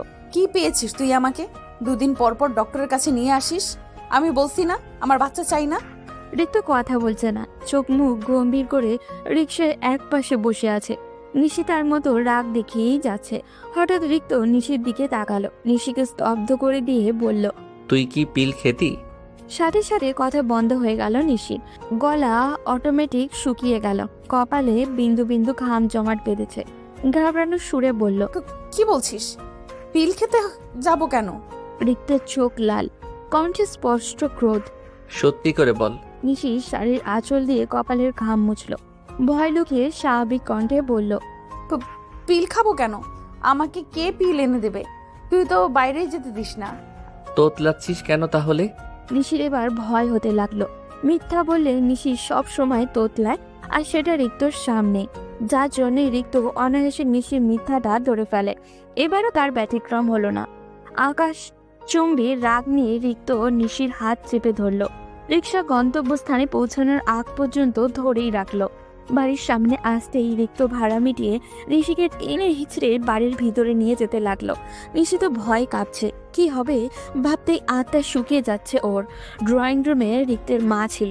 নিশিকে এভাবে টেনে নিয়ে যেতে দেখে সেও পিছু পিছু ছুটে আসলো। ঘরে এসে রিক্ত নিশির হাত ছেড়ে দিল। পুরো ঘর তছনছ করে কিছু একটা খুঁজতে লাগলো। রিক্তের মা চেঁচিয়ে জিজ্ঞাসা করলো, কি খুঁজছিস এভাবে? রিক্ত উত্তর না দিয়ে তার কাজ চালিয়ে যাচ্ছে। ড্রেসিং টেবিলের বিছানা, আলমারি, প্রতিটি ড্রয়ার এলোমেলো করে ফেলেছে। অবশেষে তোষকের নিচ থেকে পেয়ে গেল সেই কাঙ্ক্ষিত জিনিসটি, যা দেখে আগুনের ঘোলা থেকে ওই নিশির সামনে এসে দাঁড়ালো রিক্ত। ওষুধগুলো দেখিয়ে বলল, এগুলো কি? এগুলো কি? রিক্তের কথা শুনে নিশি ভয় পাচ্ছে, শাড়ির আঁচল চেপে ধরে মাথা নত করে আছে। রিক্ত এবার হুঙ্কার ছাড়লো। কি হলো, কথা বলছিস না কেন? রিক্তের হুঙ্কারে নিশি সহ পুরো ঘরই মনে হচ্ছে কেঁপে উঠল। নিশি কাঁপা স্বরে বলল, আমি বেবি চাই না। নিশির কথায় মাঝে মধ্যেই ঠাস করে একটা চর বসিয়ে দিল রিক্ত। তার সামলাতে না পেরে একেবারে ফুপির উপরে গিয়ে পড়ল নিশি। রিক্তের মা নিশিকে আঁকড়ে ধরতেই নিশি ডুক করে কেঁদে উঠল। তিনি নিশির চর দেওয়া কালে হাত বুলিয়ে, এই ছেলে, তুই আমার ভাইকে মারছিস কেন? রিক্ত ফুঁসতে ফুঁসতে বলল, তোমার ভাইজিকে বলো, সে এত সাহস কোথায় পেল? ছোট মানুষ না বুঝে করে ফেলেছে, তাই বলে তুই গায়ে হাত তুলবি? ছোট মানুষ হলে এমন একটা কাজ কি করে করলো, তাও আমার থেকে লুকিয়ে? তোকে দেখিয়ে করলে তুই বুঝি ওকে আস্ত রাখতি? সবে বিয়ে হয়েছে, এখনই কিসের নানি দাদির মতো বাচ্চা বাচ্চা করছিস? বছর 6 মাস যাক, এরপরে না হয়। উফ মা প্লিজ, তুমি আর ওকে মাথায় উঠিও না, যাও ঘর থেকে, আমার ওর সাথে কথা আছে। এই কথা শুনে নিশি রিক্তের মাকে আরো জোরে চেপে ধরল। মাথা দুদিকে নাড়িয়ে তাকে যেতে নির্দেশ করছেন নিশি। রিক্তের মা বুঝলো নিশিকে চেপে ধরে বলল, আমি যাব না কোথাও, তুই যা এখান থেকে, মাথা ঠান্ডা করে ফিরিস। মেয়েটার গালটার কি অবস্থা করেছিস, বদমাশের বাচ্চা! রিক্ত খেপে ঔষধগুলো হাতে নিয়েই চলে গেল। আধা ঘন্টা হয়ে গেছে, এখনো ফুপিয়ে ফুপিয়ে কাঁদছে নিশি। এই নিয়ে দ্বিতীয়বার থাপড় মেরেছে রিক্ত ওকে। রিক্তের শক্ত হাতের চরগুলো এত ব্যথা লাগে যে একেবারে গাল জ্বলে যায়। মারে তো মারে, একটু আস্তে করেই তো মারতে পারে তো নাকি? তা না, একেবারে শরীরের সব শক্তি দিয়ে মারবে। নিশি ফুপিয়ে নিশির গালে বরফ ঘষে দিতে দিতে বলল, জানিস তো ওর জিদ বেশি, কেন রাগিয়ে দিস? এমন একটা দুঃসাহস না দেখালে কি চলছিল না? আর সে যে আমার সাথে বারবার বাজে ব্যবহার করে সেটা দেখো না। বকা দিলাম তো, তোর সামনেই না দিলাম, এখন আমি কি ওই দামড়া ছেলেটার গায়ে হাত উঠাবো? নিশি গাল ফুলিয়ে বলল, কিচ্ছু করতে হবে না তোমাদের, আমাকে আমার বাপের বাড়িতে রেখে আসো। হ্যাঁ, এই অপরাধে ওরা বাপ ছেলে মিলে আমাকেও আমার বাপের বাড়িতে রেখে আসুক। নিশি ফিক করে এসে দিল। তাহলে তো ভালোই হবে, দুজনের বাপের বাড়ি যেহেতু এক, সানন্দে দিন কাটিয়ে দেব। ঘুমের মধ্যে কারোর উত্তপ্ত স্পর্শ পেতেই ঘুম ভেঙে গেল নিশির। কোনো মতে চোখ মেলে তাকিয়ে দেখে রিক্ত তাকে পেঁচিয়ে ধরে গলায় নাক ঘষছে।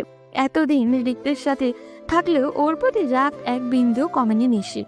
আর আজকে যেটা করেছে সেটার জন্য তো ওর নামই শুনতে পাচ্ছে না নিশি।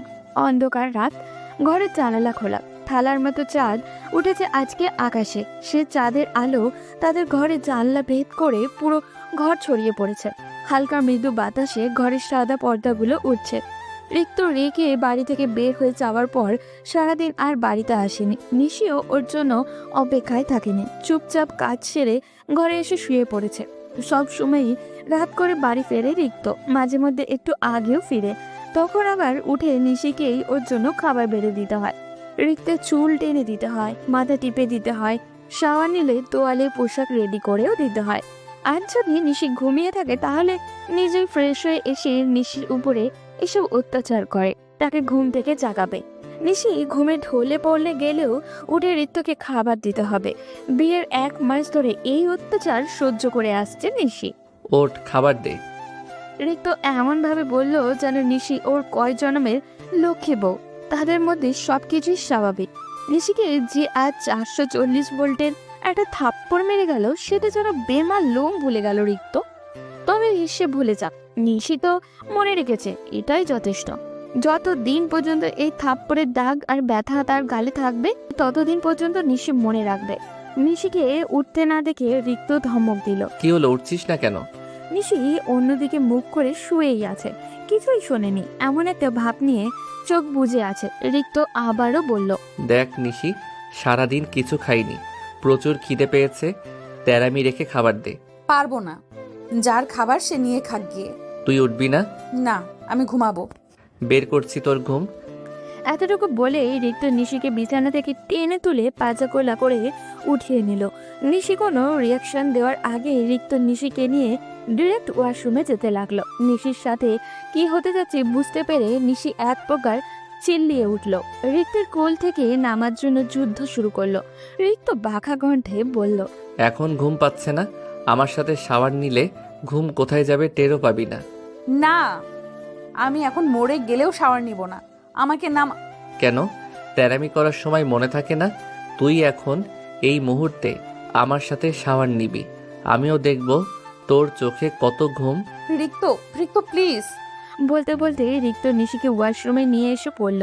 নিশিকে কোল থেকে নামিয়ে ঝর্ণা ছাড়তে যাবে তখনই নিশি ছুটে পালাতে চাইল, কিন্তু রিক্ত টাইট করে ধরে রাখলো। নিশি কাঁদো কাঁদো সুরে বলল, প্লিজ রিক্ত, আমাকে এখন ভেজাস না, আমি খাবার বাড়ছি তোর জন্য। রিক্ত রাগী কণ্ঠে বলল, বাড়তে হবে না, আমার খাবার মুড চলে গেছে। আমি খাইয়ে দিব। রিক্ত ভ্রু উঁচিয়ে তাকালো। সত্যি? নিশি উপর নিচে মাথা নাড়ালো। যা, খাবার বার, ফ্রেশ হয়ে আসছি। নিশি ছুটে পালালো। রাত 2টো তো হবেই। নভেম্বর মাসের শেষ দিক, এমনিতেই ঠান্ডা পড়েছে। এই ঠান্ডায় এত রাত করে শাওয়ার নিলে নিশিকে পাওয়া যেত কিনা সন্দেহ আছে। রিক্তকে ইচ্ছা মতো বকতে বকতে নিশির শাড়ির আঁচল কোমরে বেঁধে খাবার গরম করতে লেগে পড়ল। শয়তান, অসভ্য, ইতর, বদমাস, ডেইলি আমাকে এইভাবে জ্বালাবে। কালকে সকালেই বাবার বাড়িতে চলে যাব আমি। নিশিও খাবার গরম করে টেবিলে রাখতে রাখতে রিক্ত গোসল করে এসে পড়ল। হাতে টাওয়ালটা নিশির মুখের উপর ছুঁড়ে মেরে চেয়ার টেনে বসলো। বিরক্তিতে চোখ মুখ কুঁচকে এলো নিশি। দাঁত কিরমির করিয়ে রাগটা কন্ট্রোল করে প্লেটে রিক্তের জন্য খাবার বেড়ে দিল। সবকিছু সামনে গুছিয়ে ঠিকঠাক করে রেখে নিশি চলে যেতে নিবে, তখনই রিক্ত ওর হাত টেনে ধরল। নিশি ভ্রু কুঁচকে তাকাতেই বলল, ওয়াশরুমে কি বলেছিলি ভুলে গেছিস? অবশ্য তোর ভুলে যাওয়ার বদঅভ্যাস আছে, ব্যাপার না, আমি মনে করিয়ে দিচ্ছি। তুই তখন বলেছিলি আমাকে খাইয়ে দিবি, এখন না খাইয়ে কোথায় পালাচ্ছিস? নিশির রাগে গা গজগজ করছে। হাত ধুয়ে রিক্তকে খাওয়াতে লাগলো। অসভ্যটা ইচ্ছে করে করে আমার হাতের আঙুলে ওই ঠোঁট ছুঁয়ে খাবার মুখে নিচ্ছে। মুখ বুজে এমন তৃপ্তি করে খাচ্ছে, মনে হচ্ছে পৃথিবীর সবচেয়ে সুস্বাদু খাবার খাচ্ছে। ওর ঠোঁট দুটো আমার আঙুলে ছুঁয়ে দিতেই গা শিরশির করছে, আমার শরীরের পশম সব দাঁড়িয়ে যাচ্ছে। বেশ সময় নিয়ে আস্তে ধীরে খাবার খাচ্ছে রিক্ত। রাগে শরীর জ্বলে গেলেও কিচ্ছু বলতে পারছি না। অন্য সময় হলে তো ঠিকই খেয়ে দ্রুত উঠে যায়।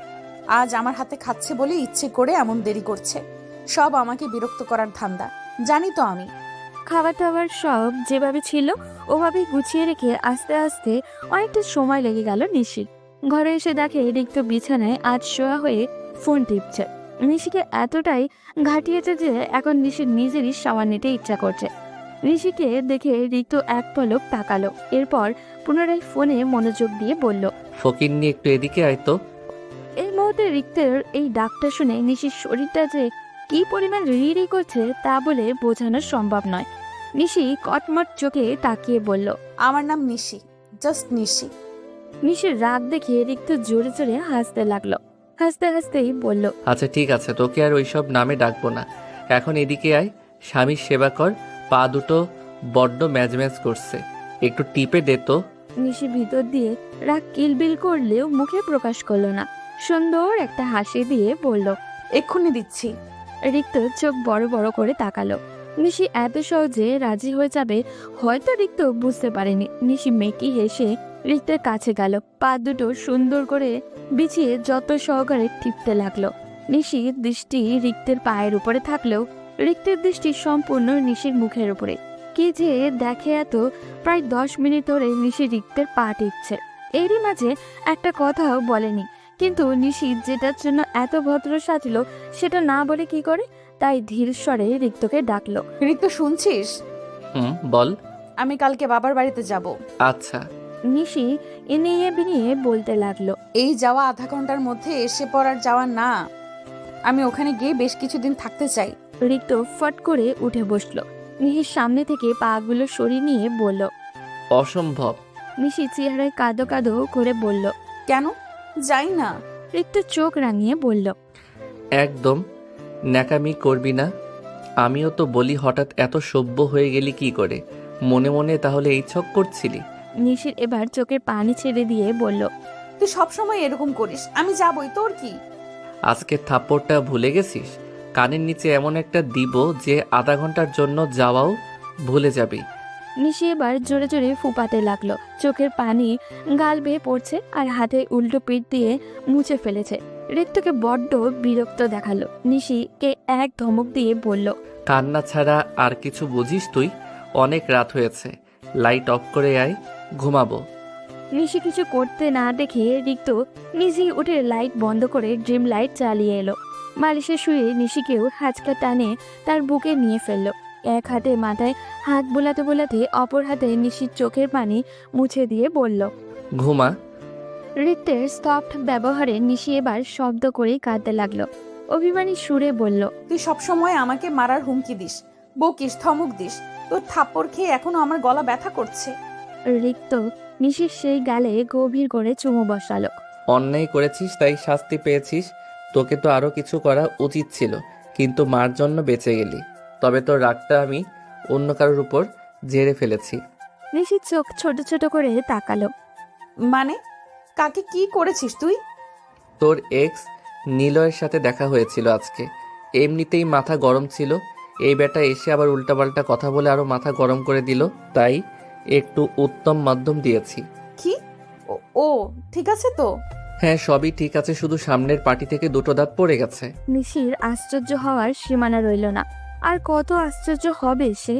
রিক্ত নিশিকে সান্ত্বনা দিয়ে বলল, আরে তুই এত আশ্চর্য হচ্ছিস কেন?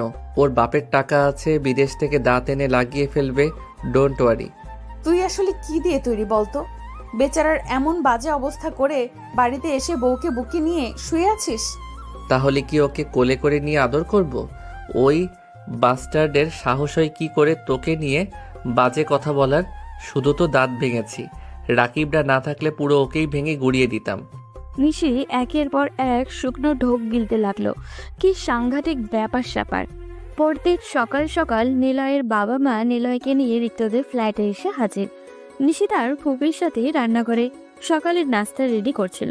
নিলয়ের বাবা মায়ের ঝগড়ুটির রূপ দেখে তাজ্জব বনে গেল নিশি। রিক্তের মা সন্দিহান হয়ে দাঁড়িয়ে থাকলেও নিশি বুঝে গেছে ওদের এখানে আসার কারণ। নিলয়ের হাতে পায়ে মুখেও ব্যান্ডেজ।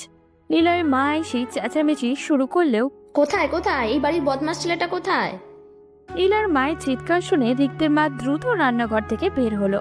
ঘরের ভিতরে রিক্তের বাবাও ছিল, অফিসে যাওয়ার জন্য তৈরি হচ্ছিল। ড্রয়িং রুমে চেঁচামেচি শুনে তিনি ছুটে আসলেন। নিশি ভয়ে কাঁপছে। নিলয়ের বাবারা বিত্তশালী লোক, যদি কোনো কেস টেস করে দেয় সহজে ছুটানো মুশকিল।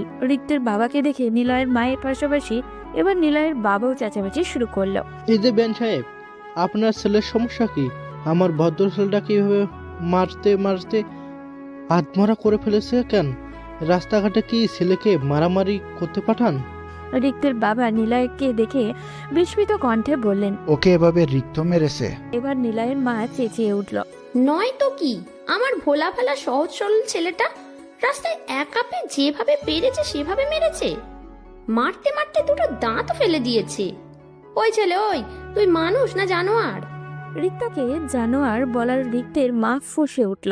ভদ্রভাবে কথা বলুন বেআইন। এমনি এমনি আমার ছেলে আপনার ছেলেকে কেন মারবে? সে নিশ্চয়ই কোনো অন্যায় করেছে। ছেলের হয়ে সাফাই গাইবেন না বলে দিচ্ছি। কথায় কথায় লেগে গেল তুমুল ঝগড়া। নিলয়ের মা এমনিতেই ঝগড়ুটে মহিলা। রিক্তের বাবা আর নিলয়ের বাবা কখন থেকে ওদের ঝগড়া থামানোর জন্য বলছে, কিন্তু কে শুনে কার কথা।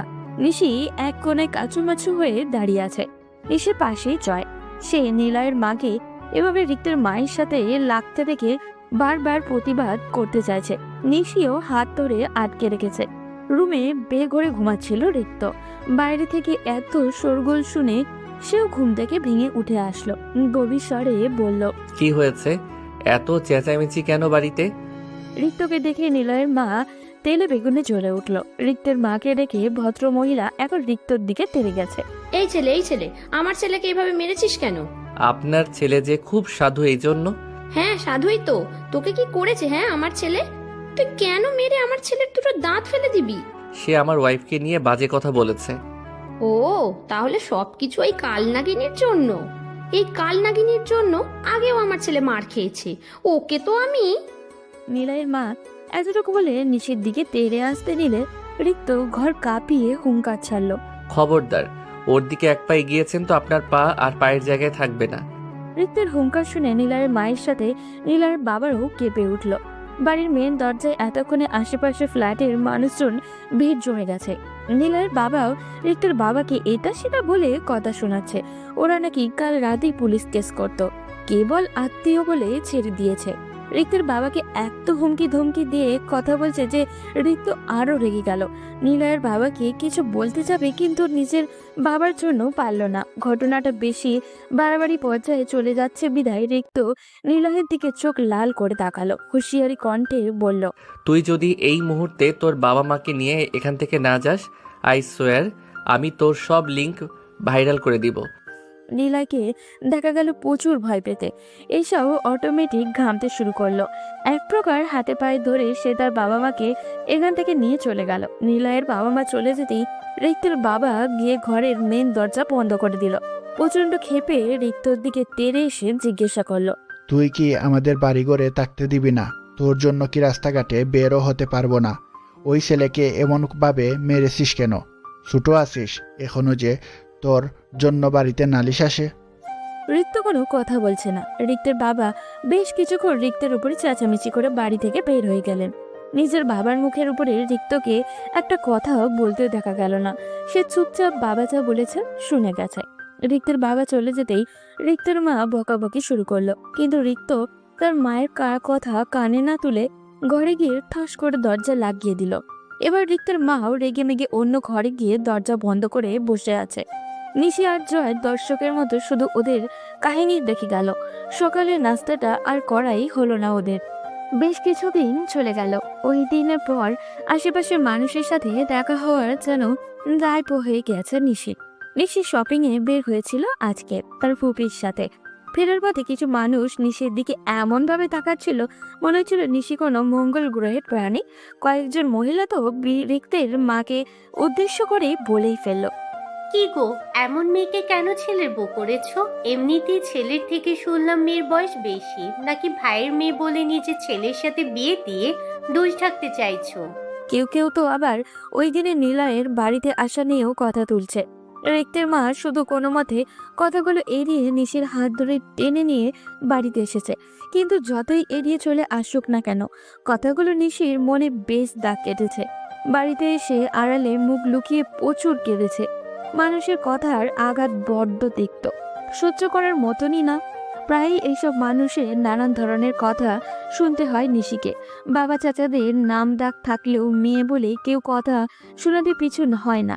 সবচেয়ে বেশি কথা শুনতে হয় বিয়ের দিন পালিয়ে যাওয়া নিয়ে। এতগুলো দিন বাদে এসেও নিশি মানুষকে এটা বোঝাতে পারেনি সে পালিয়ে যায়নি। আজ যেন রিক্তের উপর রাগটা নিশির আরো বেড়ে গেল। না, সে নিশির সাথে এমনটা করতো, আর না নিশিকে মানুষের এত কটূক্তি শুনতে হতো। প্রায় বিকেল থেকে নিজেকে ঘর বন্দি রেখে রাত 11টার দিকে দরজা খুলল নিশি। এরই মাঝে রিক্তের মা এসে ডেকে গেছে বহুবার, অনেকবার বোঝানোও ট্রাই করেছে, কিন্তু নিশি নিজেরই মতোই ছিল। কাঁদতে কাঁদতে চোখ গাল ফুলিয়ে ফেলেছে। তাই একেবারে শাওয়ার নিয়ে বেরিয়েছে, যেন মুখের ফোলা ভাবটা কিছুটা হলেও কবে। তবুও নাক আর চোখটা অনেকটা লালচে হয়ে আছে। নিশির দরজা খোলার শব্দ হয়তো রিক্তের মায়ের কানে গেল। ওনাকে দেখা গেল সাথে সাথে খাবার নিয়ে ছুটে নিশির রুমে আসতে। নিশি খাবে না বলার আগেই রিক্তের মা চোখ রাঙিয়ে এক ধমক দিল, একদম অনীহা দেখাবি না। সারাদিন ধরে কিছু খাসনি, রিক জানতে পারলে আস্ত রাখবে না। নিশি অসহায় চোখে তাকিয়ে বলল, খেতে একদমই রুচি হচ্ছে না ফুপু।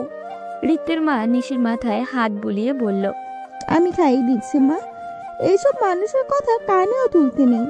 তুই একবেলা না খেয়ে থাকলে ওরা এসে তোকে খাবার দিয়ে যাবে না। তুই ওদের কথায় ভাঙতে ভাঙতে নিঃস্ব হয়ে গেলেও ওদের কিচ্ছু যাবে আসবে না। ওরা তো কুটিয়ে কুটিয়ে তোর কোনো দোষ না দেখলেও সেটা বের করতে ব্যস্ত হয়ে পড়বে। রিক্তের মায়ের কথায় নিশি আবারও ফুপিয়ে ফুপিয়ে কাঁদতে লাগলো। নাক টেনে বলল, ওরা সব সময় আমাকে এভাবে কথা শোনায় ফুপি। ওদের জন্য আমি বাড়ি থেকে বেরও হতে পারি না, কলেজেও যেতে পারি না। কি আর করা যাবে বল, আমরা তো আর ওদের মুখ বেঁধে রাখতে পারি না। পাড়ার প্রতিবেশীরা কিছুদিন এরকমই করবে, আস্তে আস্তে নিজে থেকেই চুপ হয়ে যাবে। এখন হা কর, একটু খেয়ে নে। রাত কয়টা বাজে খেয়াল আছে? নিশি অল্প কিছুটা খেয়ে রিক্তর মাকে জিজ্ঞাসা করলো, তুমি খেয়েছো? না, তোর ফুপার সাথে খাবো এখন। ঠিক আছে, যাও গিয়ে খেয়ে নাও, আমি আর খাবো না। তা খাবি কেন? বেশি খেলে ক্ষতি হয়ে যাবে না? নিশি মৃদু হাসলো। রিক্তের মা ভাতের প্লেটটা নিয়ে দাঁড়িয়ে বলল, আমার ঘর থেকে জামাগুলো এনে পরে দেখ গায়ে ঠিকঠাক ফিট হয় কি না। নিজে পছন্দ করে এত সুন্দর সুন্দর ড্রেসগুলো কিনলি, অথচ বাড়িতে এসে সেই যা মন খারাপ করে দরজা আটকে বসে রইলি। বেচারা কাপড়গুলো তোকে মিস করছিল, বারবার বলছিল আমাদের মালিক কোথায়, আমাদের এখনো তার ঘরে নিয়ে যাচ্ছে না কেন। রিক্তের মায়ের কথা বলার ধরন দেখে এবার নিশি শব্দ করেই হেসে দিল। মূলত নিশির মন খারাপ ভালো করার জন্যই রিক্তের মা কথাগুলো বলছিল। নিশি রিক্তের মায়ের ঘর থেকে শপিং ব্যাগগুলো এনে ড্রেসগুলো মিলে মিলে দেখতে লাগলো। এগুলো দেখে নিশির মন অনেকটাই ভালো হয়ে গেল। প্রতিটা ড্রেসই নিশি নিজের পছন্দ করে কিনেছে। ধরতে গেলে রিক্তের মা জোর করেই তাকে শপিং করাতে নিয়ে গেছিল।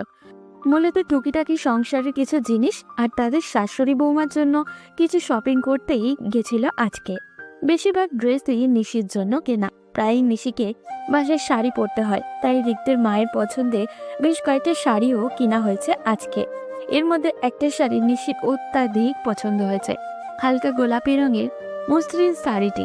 ড্রেসিং টেবিলের সামনে গিয়ে শাড়িটি গায়ে মেলে ধরতেই নিশির ঠোঁট প্রাণবন্ত একটা হাসি ফুটে উঠল। ইচ্ছে করলো শাড়িটা এখনই একবার পরে দেখবে। নিশি আবারও মনের ইচ্ছা অপূর্ণ রাখে না। দ্রুত বিছানার উপর থেকে সব ড্রেসগুলো গুছিয়ে আলমারিতে রেখে চটপট শাড়িটা পরে ফেলল। ভেজা চুলগুলো আছড়িয়ে পিঠে জুড়ে ছড়িয়ে দিল। চোখে গাঢ় করে কাজল আর ঠোঁটে হালকা লিপস্টিক লাগিয়ে আয়নায় নিজেকে খুঁটিয়ে খুঁটিয়ে দেখতে লাগলো। না, অতটাও মন্দ লাগছে না ওকে। গলায় স্বর্ণের চেন আর হাতে চুড়িগুলোর জন্য পারফেক্ট নতুন বউ লাগছে। কাদার ফলে নাকের লাল আওয়াটা এখন যায়নি, পুরো ব্লাশনের মতো দেখাচ্ছে। আয়নায় নিজেকে দেখে নিশির নিজেরই ভীষণ লজ্জা লাগছে। বারবার শাড়িটা ঘুরে ফিরে দেখছে। শাড়ির আঁচল একবার মাথায় দিচ্ছে আর একবার নামিয়ে ফেলছে। অতিরিক্ত কান্নার ফলে মাথাটা হালকা ব্যথাও করছে তার, কিন্তু নিশি ওইদিকে পাত্তাও দিচ্ছে না। শাড়ি নিয়ে রংঢং শুরু করেছে কখন থেকে। নিশি আকস্মিক কোমরে শক্ত ঠান্ডা হাতের স্পর্শ পেয়ে জমে গেল। ড্রেসিং টেবিলের আয়নায় রিক্তের প্রতিচ্ছবি দেখতেই চমকে উঠল ও আবারও কখন আসলো? আরও পরে না আসার কথা ছিল, আজ এত দ্রুত আসলো যে? নিশি চিন্তা ভাবনার মধ্যে রিক্তের হাত নিশির পেট জুড়ে বিচরণ করছে। রিক্তের নেওয়া ঘন ঘন নিঃশ্বাস নিশির ঘাড়ে পড়ছে। পরপর সেখানে নরম ঠোঁটের স্পর্শ ভরে যাচ্ছে। গায়ের প্রতিটি লোম দাঁড়িয়ে গেছে নিশি, সমস্ত শরীর শিরশির করছে ওর। নিশি কোনো মতে আমতা আমতা করে বলল, তুই কখন এলি? রিক্ত নিশির কথার উত্তর না দিয়ে অন্য কথা বলল, তুই এত সুন্দর কেন নিশি? 10 মিনিট ধরে তোকে এভাবে দেখে যাচ্ছি, অথচ তৃপ্তি মিটছে না। পাগল হয়ে যাচ্ছি আমি। তোকে ছাড়া এত দূর কিভাবে থাকবো ভাবতেই হৃৎপিণ্ড অসাড় হয়ে আসছে আমার। নিশি কাঁপা কাঁপা হাতে নিজের পেটের উপরে রাখা রিক্তের হাত খামচে ধরেছে। ভয়ার্থ দৃষ্টিতে দরজার দিকে তাকিয়ে দেখছে কেউ আসছে কিনা। স্বস্তির শ্বাস ফেলল দরজা বন্ধ দেখে। রিক্ত কখন এসেছে, কখন দরজা বন্ধ করেছে আর কতক্ষণ ধরেই তাকে দেখছে, নিশি কিছুই বুঝতে পারেনি। এদিকে রিক্তের ছন্নছাড়া স্পর্শ বেড়ে চলেছে। তার অস্থির ঠোঁট নিশির ঘাড় গলায় ছুঁয়েছে। পরপর কানে ঠোঁট ছুঁয়ে গভীর স্বরে তাকে ডাক দিল, নিশি। রিক্তের এমন গভীর স্বরের ডাক শুনে নিশির শ্বাস প্রশ্বাস বেড়ে গেল। বুকের ভিতরে মনে হচ্ছে তুফান চলছে। রিক্ত ভরাট কণ্ঠে বলল, আই ওয়ান্ট ইউ নাও নিশি। নিশির সমস্ত শরীর ঝিমিয়ে উঠল। মুখ খোলা কিছু বলার আগে রিক্ত নিশি ওষ্ঠজোড়া তার ওষ্ঠের মাঝে নিয়ে নিল। উন্মাদের মতো কিস করতে করতে এক ঝটকায় নিশিকে কোলে তুলে নিল। খাটের দিকে অগ্রসর হয়ে নিশিকে কোলে নিয়ে সেখানে বসলো। হালকা একটু ছাড়া পেতেই ঘন ঘন শ্বাস নিয়ে মুখ খুলল নিশি। খাবি না? খাচ্ছি তো বলে সে পুনরায় নিশির ওষ্ঠের ভাঁজে ওষ্ঠ মেলালো। এবার আগের তুলনায় অনেকটাই সফটলি কিস করছে রিক্ত। এদিকে নিশি কোনো খাবারের কথা বললেও রিক্ত যেন বুঝেও না বোঝার ভান করছে। নিশি সকাল সকাল গোসল সেরে ভেজা কাপড় নিয়ে ছাদে উঠেছে কাপড়গুলো শুকাতে দেওয়ার জন্য। ওঠার পর এখানে অন্য বিল্ডিংয়েরও আরও কয়েকজন প্রতিবেশীর সাথে দেখা হলো তার। সকলেই নিশির দিকে কেমন জানি বাঁকা চোখে তাকাচ্ছে। নিশি ওদের তাকানো তোয়াক্কা না করেই নিজের মতো করে কাপড় নাড়তে লাগলো। একটা মেয়ে কখন থেকে নিশিকে দেখে মুখ লটকাচ্ছে। নিশির আশেপাশে ঘুরে ফিরে তাকে ইঙ্গিত দিয়ে এটা সেটা বলছে। মেয়েটাকে নিশি চিনে, সাদিয়া। এই বিল্ডিং এ আসার পর থেকেই এই মেয়ে নিশির পিছনে পড়ে আছে। মূলত ও রিক্তকে পছন্দ করে। রিক্তদের উপরতলার ফ্ল্যাটে ভাই ভাবির সাথেই থাকে। রিক্তর প্রতি ওর আচরণ আর নিশির প্রতি ওর খুবই সেটা স্পষ্ট প্রমাণ। তাছাড়া ও যেভাবে নিশিকে ঠেস দিয়ে কথা বলে তাতে এটাই করে বোঝায় বাকি নেই। রশিদে রিক্তর ভেজের শার্টগুলো নাড়ছিল নিশি। সেই মুহূর্তে সাদিয়া নিশিকে উদ্দেশ্য করে মুখ বাঁকিয়ে বলতে লাগলো, নেহাতি রিক্ত ভাইয়া ভালো মানুষ, তাহলে কি এমন একটা মেয়েকে নিজের জীবনসঙ্গী হিসেবে ভেবে নেয়? আর যদি রিক্ত ভাইয়া একে অনুগ্রহ করে বিয়ে না করতো তাহলে ঠিকই এর জায়গায় আমি থাকতাম। রিক্ত ভাইয়ার কাপড় চোপড়ের থেকে শুরু করে তার সমস্ত কিছুর ওপর আমার অধিকার থাকতো। আমার মতো একটা সুন্দরী মেয়েকে রিক্ত ভাইয়া কখনো অবজ্ঞা করতে পারতো না। নিশি মেয়েটার দিকে তাকিয়ে চমৎকার একটা হাসি দিল। ভদ্র কণ্ঠে বলল, তা বোন, এতদিন কি ঘোড়ার ঘাস কাটছিলে? পটাতে পারোনি? তোমার মতো এমন আসমানের পরি রেখে সে কেন আমার দিকে আসলো? নিশ্চয়ই আমি এত সুন্দরী নই। বাধ্য হয়ে গিয়েছে। তোমার বাবা চাচার দাপট দেখিয়ে তোমার সাথে ওর বিয়ে দিয়েছে। বললাম না রিক্ত ভাইয়া ভালো মানুষ, তাহলে তোমার মতো এমন কলঙ্কিত মেয়েকে কে বিয়ে করবে? থাপ্পড় চিনো? এক থাপ্পড়ে ছাদ থেকে ফেলে চ্যাপটা বানিয়ে ফেলবো। বেয়াদব মেয়ে, তাকে গিয়ে জিজ্ঞেস করো সে কেন আমাকে বিয়ে করেছে। সে বাধ্য হয়েছে নাকি আমি বাধ্য হয়েছি? আরেক দিন যদি আমাকে এসব উল্টাপাল্টা কথা বলতে আসো তাহলে দাঁত ভেঙে গলায় ঝুলিয়ে দেব। ফালতু মেয়ে মানুষ। বলে নিশি গট গট করে ছাদ থেকে নেমে পড়ল। রুমে ঢুকে বিছানায় বসে সামনে ফুঁসতে লাগলো। গা একদম জ্বলে যাচ্ছে তার থেকে বয়সে ছোট মেয়ে তাকে কথা শোনায়, কত বড় সাহস! চুল থেকে ভেজা গামছাটা খুলে ফ্লোরে ছুঁড়ে মারল নিশি। দুই হাতের সামনে কচলাতে কচলাতে রাগ কন্ট্রোল করার চেষ্টা করছে, কিন্তু কিছুতেই কমছে না। ঋতু এখনো উল্টো হয়ে বিছানায় পড়ে পড়ে ঘুমাচ্ছে। নিশি গিয়ে ওর পাশে দাঁড়ালো। ঋত্যের উন্মুক্ত পিঠে হাত রেখে ওকে ডাকতে লাগলো, এই ওঠ। ঋত্যকে উঠতে না দেখে ধাক্কাতে লাগলো নিশি। রিক্ত ওঠ, এই রিক্ত। ঋত্য নিশির হাত ধরে হ্যাঁচকা টানে নিশিকে বিছানায় ফেলে দিল। তাকে নিজের কমফোর্টারের ভিতরে নিয়ে চাপটে ধরে ঘুম ঘুম কণ্ঠে বলল, কি হয়েছে বউ? নিশি কিছুক্ষণ স্তব্ধ হয়ে রইল। ঢোক গিলে একটু স্বাভাবিক হয়েই বলল, তোর সাথে কথা আছে আমার, ওঠ। ঋতু নিশির গলায় নাক ঘষে বলল, বলো শুনছি। এভাবে না, তুই ওঠ আগে। বলো না, শুনছি তো। আচমকায় নিশি ফুপিয়ে উঠল। নিশির কান্না দেখে রিক্ত হকচকিয়ে গেল। ধরফড়িয়ে উঠে নিশি শোয়া থেকে টেনে তুলল। দু হাতে গাল রেখে উদ্বিগ্ন স্বরে বলল, হেই, কি হয়েছে? নিশি এবার হেঁচকে তুলে তুলে কাঁদছে। রিক্ত নিশির চোখের পানি মুছিয়ে দিল। নিশি, এই নিশি, বলো আমায়, কি হয়েছে তোর? কেউ কিছু বলেছে? কে কি বলেছে বল? আমি আর এখানে থাকবো না। থাকবি না মানে? আচ্ছা রিল্যাক্স, কান্না থামা আগে। কি হয়েছে ধীরে সুস্থে বল। জানি না, তুই এই বাসা চেঞ্জ কর। বাসা চেঞ্জ করব? কিন্তু কেন? নিশির চোখ পানিতে ভরে উঠল। এখানকার মানুষগুলো ভালো না, খুব বাজে। আমাকে দেখলেই আজে বাজে কথা শোনায়, কেমন করে তাকায়। আমার আর এসব ভালো লাগছে না রিক্ত, প্লিজ এখানের বাসাটা ছেড়ে দে। রিক্ত নিশির চোখের পানি মুছে দিল। নিশির মাথাটা আলতো করে নিজের বুকে নিয়ে রাখলো। আদরের স্বরে বলল, ছেড়ে দিব, এই মাসের মধ্যেই ছেড়ে দিব। আর কাঁদে না। এর ঠিক 20 দিনের মাথায় রিক্ত সত্যি সত্যি বাসাটা ছেড়ে দিল। নিশি ভাবতেও পারেনি রিক্ত তাদের এত বছরের বাসাটা এভাবে ছেড়ে দিবে। ওই দিন তো শুধু নিশি এমনি কষ্টে অভিমানে এমনটা বলেছিল, এমনকি কথাটা মাথা থেকে ঝেড়েও ফেলে দিয়েছিল।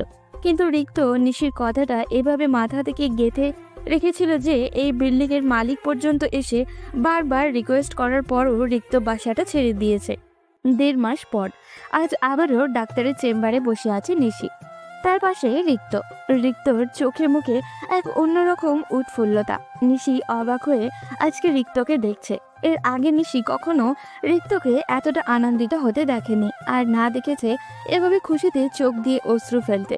রিক্ত এখন তার এক হাতে নিশির প্রেগন্যান্সির রিপোর্টটা নিয়ে অন্য হাতে ডাক্তারের সাথে হ্যান্ডশেক করছে। তার চোখে পানি চিকচিক করছে, ঠোঁট চমৎকার হাসি। নিশির হাতও নিজের পেটের উপরে। ওই দিনের থেকে আজকের অনুভূতিটা ভিন্ন, একেবারে অন্যরকম। বাবা হবে জানতে পেরে কোনো ছেলে যে এতটা আনন্দিত হতে পারে তা নিশি রিক্তকে না দেখলে কখনোই জানতো না। বাড়ি ফেরার পর রিক্ত খুশিতে তার মাকে জড়িয়ে ধরে শব্দ করে কেঁদে দিল। এত বড় ছেলে হঠাৎ এমন কান্না দেখে রিক্তের মা চোখে পানি নিয়ে হেসে দেন। রিক্তের পিঠে হালকা চাপড় মেরে রসিকতার স্বরে বললেন, এত বড় হয়ে গেছিস, বাপ হবি কিছুদিন পর, আর এখন বাচ্চাদের মতো কাঁদিস। ছি, তোর বাচ্চা এসব শুনলে কি বলবে? নিশি জানে না রিক্তের কি হলো। রিক্তের মায়ের কথা শুনে সে আগের তুলনায় আরো জোরে কেঁদে দিল। ঘরে আজ সকলেই উপস্থিত। নিশি, রিক্তের বাবা, জয়, এমনকি রিক্তের মা নিজেও ভীষণ অবাক হয়েছেন। নিশি হা করে রিক্তকে দেখছে। কোনো ছেলে মানুষ এভাবে কাঁদতে পারে? রিক্তের মা নিজেও হকচকিয়ে গেল। রিক্তের পিঠে হাত রেখে নরম স্বরে বলল, কি হয়েছে রিক? রিক্ত ভাঙা স্বরে বলল, নেক্সট উইকে ফ্লাইট মা, ভিসা কাগজপত্র সব রেডি। আমার তোমাদের ছেড়ে, নিশিকে ছেড়ে, আমাদের না আসা অতিথিকে ছেড়ে যেতে ইচ্ছে করছে না, ভীষণ কষ্ট হচ্ছে। এবার রিক্তের মা ছেলেকে জড়িয়ে ধরে নিজেই জোরে কেঁদে দিলেন। কতবার বললাম কোথাও যেতে হবে না, দেশে কি কাজের অভাব পড়েছে? এত দূর দেশে যেতে হবে কেন? কি শুনে কার কথা? আমার কথার কি কোনো গুরুত্ব আছে? এবার আমি এতগুলো বছর আমার ছেলে না দেখে কিভাবে থাকবো? রিক্তের মায়ের কান্না থামছে না। রিক্তের বাবা, জয়, ওদের চোখের পানি দেখে রিক্ত নিজেকে স্বাভাবিক করলো। নিজের মায়ের চোখের পানি মুছে দিয়ে ঠোঁটে জোরপূর্বক হাসি ফোটালো। 3 বছরেরই তো ব্যাপার, দেখতে দেখতে কেটে যাবে। কথাটা বলতে রিক্তের কতটা কষ্ট হয়েছে এটা তার চোখে মুখেই স্পষ্ট। রিক্ত দ্রুত পায়ে ঘরে চলে গেল। হয়তো নিজেকে স্ট্রং রাখার চেষ্টা করছে ও। সময় নিয়ে নিশিও ঘরে ঢুকলো। রিক্ত বিছানায় পা ঝুলিয়ে বসে ঘাড় নুইয়ে রেখেছে, তার 2 হাত মাথার পিছনে। নিশি আস্তে করে রিক্তের পাশে গিয়ে দাঁড়ালো। হালকা কেশে মৃদু আওয়াজে বলল, ইচ্ছে না করলে যাওয়াটা কি বেশি প্রয়োজন? রিক্ত ধুম করে জবাব দিল, আমি কখনো কথার খেলাপ করি না। কাউকে যখন বলেছি প্রতিষ্ঠিত হয়ে দেখাবো, তো দেখাবো। প্রয়োজনে আগুনে পুড়ে শেষ হয়ে যায় না কেন? শেষে কথাটা নিশির চোখের দিকে তাকিয়ে বলল রিক্ত। হঠাৎ করে নিশির বুকটা কেমন মুচড়ে উঠল। কিন্তু কেন? নিশি তো চায় রিক্ত থেকে দূরে থাকতে, তাহলে এত ভার ভার লাগছে কেন ওর? আচমকায় রিক্ত নিশির সামনে হাঁটু গেড়ে বসে পড়ল। 2 হাতে নিশির কোমর পেঁচিয়ে ধরে পেটে মাথা রাখলো। কামিজের উপর দিয়ে সেখানে হালকা করে চুমু বসালো। মনে হলো কথা বলতে রিক্তর গলা কাঁপছে, তাও রুক্ষ স্বরে বলল, আমি বাজে হতে পারি, তোর চোখে দেখা সবচেয়ে বাজে হাজবেন্ডও হতে পারি, কিন্তু আমি বাজে বাবা হব না নিশি। রিক্ত নিচে বসা থেকে মাথা তুলে নিশির দিকে তাকালো। রিক্তের চোখের কার্নিশ লাল, বুকের ভিতরটা কেমন জানি ঢিপ ঢিপ করছে নিশির। রিক্ত আবারও বলল, আমার প্রতি ক্ষোভ রেখে বেবিটার কিছু করিস না নিশি, ওর যত্ন নিস, ওকে ভালো রাখিস। হাতটা অটোমেটিক পেটে চলে গেল নিশির। রিক্ত নিশিকে এতটাই নির্দয়ভাবে, নিশি কি করে নিজের সন্তানের ক্ষতি করবে? দেখতে দেখতে কেটে গেল 1 সপ্তাহ। এই 1 সপ্তাহে রিক্ত নিশি এতটা যত্ন করেছে যে নিশি না চাইতেও মুগ্ধ হয়েছে বারবার। রিক্ত নিশির সাথে কি কি যে করেছে সেটা নিশি ভুলতে পারে না, কিন্তু রিক্ত এই 1 সপ্তাহে নিশির সাথে যে মিষ্টি আচরণগুলো করেছে সেটাও নিশি অবজ্ঞা করতে পারে না। নিশির এমন কোনো চাওয়া পাওয়া আবদার নেই যা রিক্ত পূরণ করে না। কোনো কাজ তো দূর, নিশির নিজের হাতে খেতে পর্যন্ত হয়নি এই কয়দিন। মাঝে মধ্যে নিশি ভাবে কেউ হঠাৎ করে এতটা পরিবর্তন কি করে হতে পারে? এই আচরণগুলো রিক্ত আগে কেন করলো না? তাহলে তো আর তাকে এতটা সাফার করতে হতো না। শীতকালীন এক স্নিগ্ধ সকাল, কুয়াশাচ্ছন্ন পরিবেশ। তুলতুলে নরম বিছানায় একই ব্ল্যাঙ্কেটের নিচে শুয়ে আছে তারা দুজন। রিক্তের উন্মুক্ত বুকে মাথা রেখে আছে নিশি।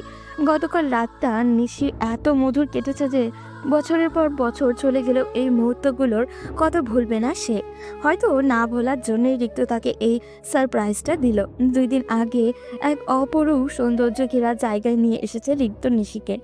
সেই জায়গারই একটা রিসর্টের সুন্দরতম রুমের বিছানায় শুয়ে আছে তারা। নিশির মনটা আজকে ভীষণ খারাপ। সারা রাত দুজনের কারোরই ঘুম হয়নি। হয়তো আজ রিক্ত চলে যাবে বলে। কাউকে ঘৃণা করতে করতে কি তার প্রতি এতটাই দুর্বল হওয়া যায়? হয়তো যায়। তা না হলে নিশি কিভাবে হলো?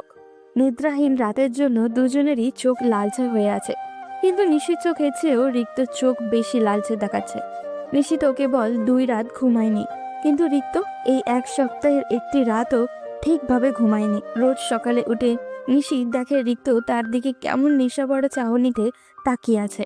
ভোর এখন 5টা কি 5:30। এখান থেকে তারা একটু পরেই রওনা দিবে। বাসায় গিয়ে রিক্ত এয়ারপোর্টের উদ্দেশ্যে বেরিয়ে পড়বে। ওর ফ্লাইট আজ রাতে। নিশি আড়মোড়া ভেঙে শোয়া থেকে উঠে বসলো। নিশির গায়ে রিক্তের টি শার্ট। কাল রাতের বিশেষ মুহূর্তগুলোর পর রিক্ত নিজেই এটা পরিয়ে দিয়েছে নিশিকে। এখন আবার শাওয়ার নিতে হবে ভাবতেই গা অসাড় লাগছে নিশির। তাও শরীরকে জোর করে টেনে হিচড়ে ওয়াশরুমে নিয়ে গেল। ঠান্ডা ঠান্ডা সকালে ঠান্ডা ঠান্ডা একটা শাওয়ার নিয়ে বেরিয়ে আসলো। রিক্তকে বিছানায় না দেখে খানিকটা ভ্রু কুচকে এলো। কয়েক কদম হেঁটে ব্যালকনিতে এসে দেখে রিক্ত শার্টলেস শরীরের সামনের দিকে মুখ করে দাঁড়িয়ে আছে। তার এক হাতে প্যান্টের পকেটে, তার এক হাত প্যান্টের পকেটে আর অপর হাতে সিগারেট। ভীষণ আশ্চর্য হলো নিশি। এর কি শীত লাগে না নাকি? এই ঠান্ডায় খালি গায়ে এইখানে কিভাবে দাঁড়িয়ে আছে?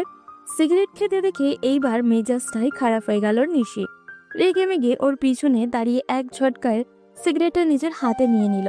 সাথে সাথে রিক্ত পিছন করে নিশির দিকে তাকালো। নিশি সিগারেটটা সামনে তুলে রাগী সরে বলল, এটার কতদিন চলবে? রিক্ত কিঞ্চিত হাসলো। যতদিন চালাতে পারি। মানে তুই এটা আর ছাড়বি না? রিক্ত ঠোঁট কামড়ে হেসে নিশির অনেকটাই কাছাকাছি আসলো। কানের কাছে মুখ নিয়ে লো ভয়েসে বলল, কেউ তো কখনো ছাড়তে বলেনি, তাহলে কেন ছাড়বো?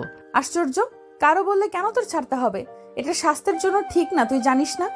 রিক্ত অবাক হওয়ার ভান করে বলল, আমার স্বাস্থ্যেরও খেয়াল রাখিস তুই? বাহ।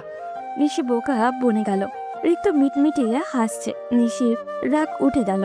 আর কিছু বলবেই না। নিশি চলে যেতে নিচ্ছিল, রিক্ত পিছন থেকে হাত টেনে ধরল। রাগ করিস না, আর খাবো না। এমনিতেও তোকে পাওয়ার পর থেকে কমই খাই। মন টন খারাপ থাকলে ওই একটু একটু। নিশি কিছু বলল না, চুপচাপ সিগারেটটা ঢিল মেরে বাইরে ফেলে দিল। নিশি আধা ঘন্টা ধরে রুমের দরজা বন্ধ করে একান্তে বসে আছে। গালের চোখের পাপড়ি এখনো ভেজা। রিক্ত চলে গেছে আরো 20 মিনিট আগে। ওর সাথে রিক্তের বাবা, নিশির বাবা, ভাই সবাই গিয়েছে। রিক্ত ফ্লাইটে ওঠার পর চলে আসবে। যাওয়ার আগে রিক্ত নিশির সাথে দেখা করেছে। আশ্চর্যের ব্যাপার হলো রিক্ত নিশির পেটে চুমু আর ভালো থাকিস বলা ছাড়া আর একটা কথাও বলেনি। কেন যেন নিশির খুব ইচ্ছা করছিল রিক্তকে আটকে রাখতে, যেতে না দিতে, কিন্তু নিজের ইগোর জন্য পারল না। আচ্ছা, নিশি কি বেশি বাড়াবাড়ি করেছে? যা হয়েছে তা তো হয়েই গেছে। এটা মেনে নিয়ে কি তার সামনে আগানো উচিত? নিশি জানে না, কেন যেন কিছু ভালো লাগছে না ওর। বট বট ফাঁকা লাগছে। সময় বহমান, এটা যেমন নদীর স্রোতের মতো বইতে থাকে, আমরাও তো মেনে নিতে থাকি। শুধু আফসোস একটাই, চলে যাওয়ার সময়গুলো আমরা আর ফিরে পাই না। নিশির প্রেগনেন্সির সময়গুলো এইভাবেই এগোচ্ছে। দেখতে দেখতে 9 মাস পেরিয়ে 10 মাস পড়েছে। হাঁটতে চলতে ভীষণ অসুবিধা হয় তার। এই তো পরশু সেই সেকশনের ডেট। রিক্তের বাবা মা আর জয় নিশির ভীষণ খেয়াল রাখে, কিন্তু তবুও নিশি রিক্তের অভাব ফিল করে আর ভাবে, একজন মানুষ এতটা পাষাণ কি করে হতে পারে?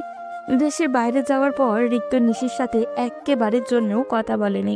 প্রথম নিশি নিজে যে চাইতো ওর সাথে কথা বলতে, কিন্তু রিক্ত ইগনোর করে ফোন রেখে দিত।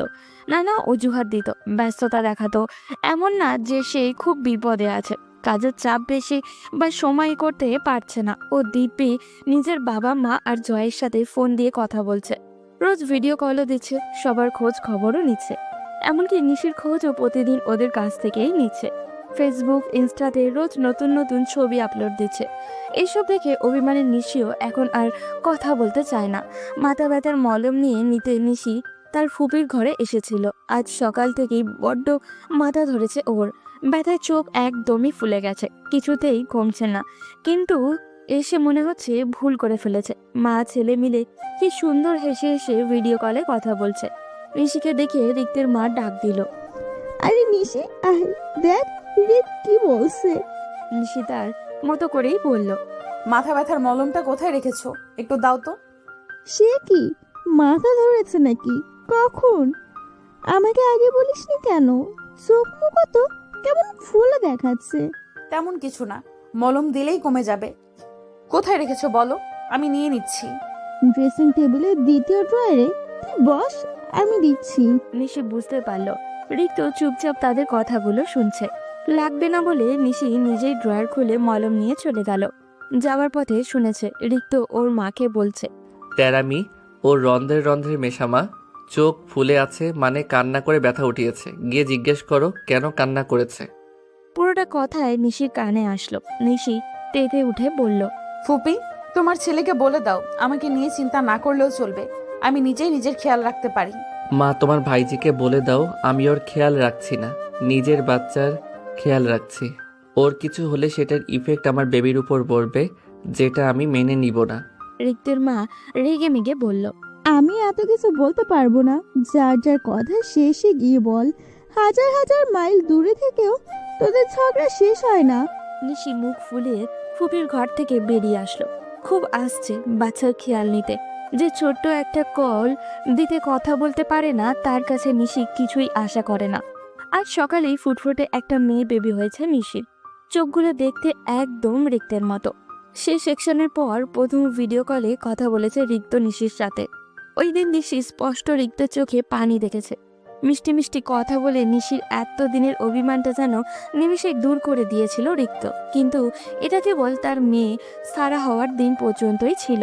এরপর রিক্ত আবারও নিশির সাথে কথা বলা বন্ধ করে দিল। নিশি জানে না রিক্ত তার সাথে এমনটা কেন করছে। এতটা চেঞ্জ কি আসলেই একটা মানুষ হয়? আজ সারার প্রথম জন্মদিন। মেয়ের জন্য টাকা পাঠিয়েছে রিক্ত। সেই টাকায় ঘটা করে আয়োজন করা হয়েছে। সর্দার বাড়ির প্রতিটা মানুষকে নিমন্ত্রণ করাও হয়েছে। মূলত রিক্ত সবাইকে দেখাতে চাইছে সেও পারে, তারও টাকা আছে, সেও লাখ লাখ টাকা ইনকাম করেছে। কিন্তু এসব করে কি লাভ হচ্ছে? সেই তো নিজেকে নিশির বাবা চাচার মতোই অহংকারী তৈরি করছে। হ্যাঁ, একটা জিনিস আবার তার খুব ফায়দাও হয়েছে, আর সেটা হলো নিশির বাবা চাচা ভাইদের মুখে রিক্তের নাম একদম বৃষ্টির মতো ঝরে। নিশির বাবার মতো লোক পর্যন্ত রিক্তের প্রশংসায় পঞ্চমুখ। নিশির আর এইসব ভালো লাগছে না। মেয়েটাও খুব বিরক্ত করে। তাদের ঘরের মানুষ ছাড়া কারোর কোলে যেতে চায় না। ওকে সুন্দর একটা জামা পরিয়ে জয়ের কোলে দিয়ে দিল নিশি। চাচুর কোলে থাকতে বেশ পছন্দ করে সারা। জয়ও খুব আদর করে তার ভাতিজাকে। রিক্তের মায়ের জোড়াজুড়িতে বছরখানেক পর আজ আবারও শাড়ি পরেছে নিশি। তৈরি হওয়ার ইচ্ছে ছিল না একদমই। লোকে মন্দ বলবে বলে তৈরি হওয়া। রিক্তের মা না বললেও নিশি ভালো করে বুঝতে পারছে এই দামি শাড়িটা তাকে রিক্তই দিয়েছে। কথা না বললেও রিক্ত তার জন্য, তার মেয়ের জন্য প্রায়ই নানান ধরনের জিনিস পাঠায়। সে নিশির সাথে একেবারেই কথা বলে না তা কিন্তু নয়, প্রতিদিনই কল দিয়ে তার মেয়েকে দেখতে চায়। মেয়ের খোঁজ খবর নিয়ে ফোন রেখে দেয়। নিশিকে যেন চিনেই না। রাগে ক্ষোভে নিশিও আজ যেতে কিচ্ছু বলে না।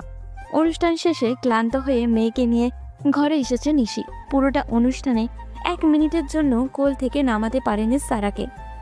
এত লাইটিং, হুড়োহুড়ি আর নিজেকে নিয়ে মাতামাতি দেখে সারা প্রচণ্ড ভীতু হয়ে আছে। মায়ের কোল থেকে আবারও এনজয়ও করেছে।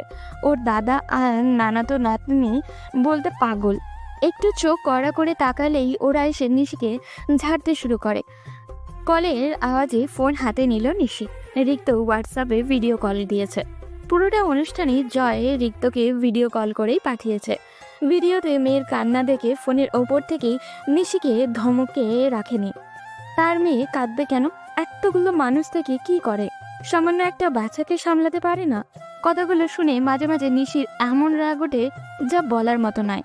নিজে তো দূরে পড়ে আছে, বুঝবে কি? এই বিচ্ছু মেয়ে তাদের একদম নাকানি চুবানি খাইয়ে মারছে। কল রিসিভ করতে রিক্তের গম্ভীর স্বর শোনা গেল। সারা কোথায়? আমার মাথায়।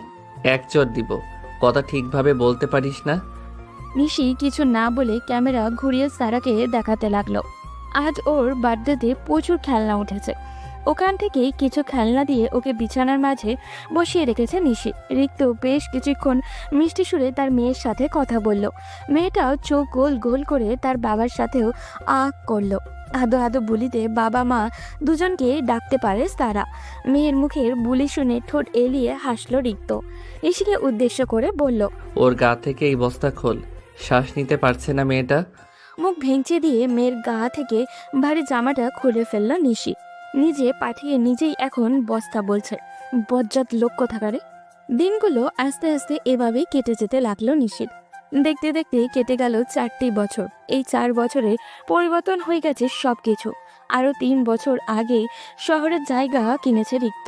জায়গা কেনার পরপরই ধরা হয়েছে বাড়ির কাজ। এই তো 1.5-2 মাস হবে তারা এই নতুন বাড়িতে উঠেছে। তাদের মেয়েটাও অনেকটা বড় হয়ে গেছে, ছোট ছোট পায়ে এখন সারা বাড়ি দৌড়াতে পারে। তার চটপটে কথায় সবাইকে মাতিয়ে রাখে। ওর দাদা দাদি তো নাতনি বলতে পাগল। পুরো বাড়ি জুড়ে আজ উৎসব মুখর পরিবেশ। নতুন বাড়িকে আরো নতুন করে সাজানো হয়েছে রিক্ত আসবে বলে। প্রায় 5 বছর পর দেশে আসছে রিক্ত। রিক্তের বাবা মা তো খুশিতে আত্মহারা। কেন কিছুরই ত্রুটি রাখছে না তারা ছেলের জন্য। নিশির মেয়েটাও আব্বু বলতে অজ্ঞান। নতুন জামা পরে নিশির পিছু পিছু কখন থেকে ঘুরঘুর করছে সাজিয়ে দেওয়ার জন্য। সে তার দাদা চাচুদের সাথে এয়ারপোর্টে যাবে তার আব্বুকে আনার জন্য। নিশি হাতের কাজ রেখে সারার আবদারি আগে পূরণ করলো। খুব সুন্দর করে মেয়েকে সাজিয়ে তার লম্বা চুলগুলো বেঁধে দিল। সারা তো দারুণ খুশি। বেগুনি রঙের গ্রাউন্ড জামাটা পরে পুরো ঘর ঘুরছে।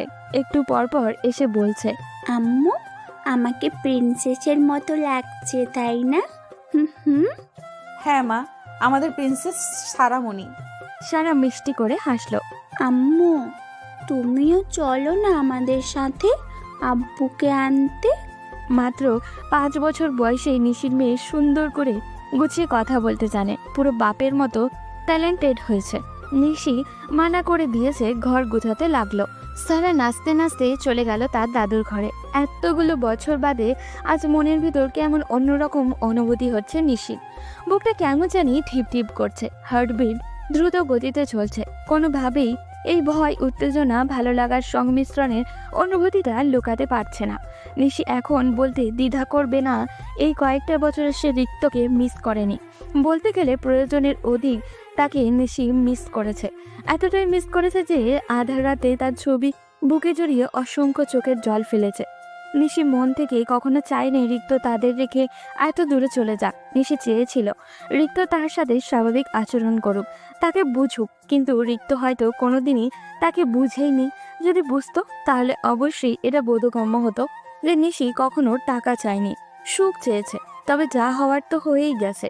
অতীতের সময়টা তো নিশি আর ফিরিয়ে আনতে পারবে না, বরং বর্তমান আর ভবিষ্যৎটা কিভাবে সুন্দর করা যায় সেটার ব্যবস্থা করতেই পারবে। আর এখন থেকে নিশি সেটারই প্রচেষ্টা করবে।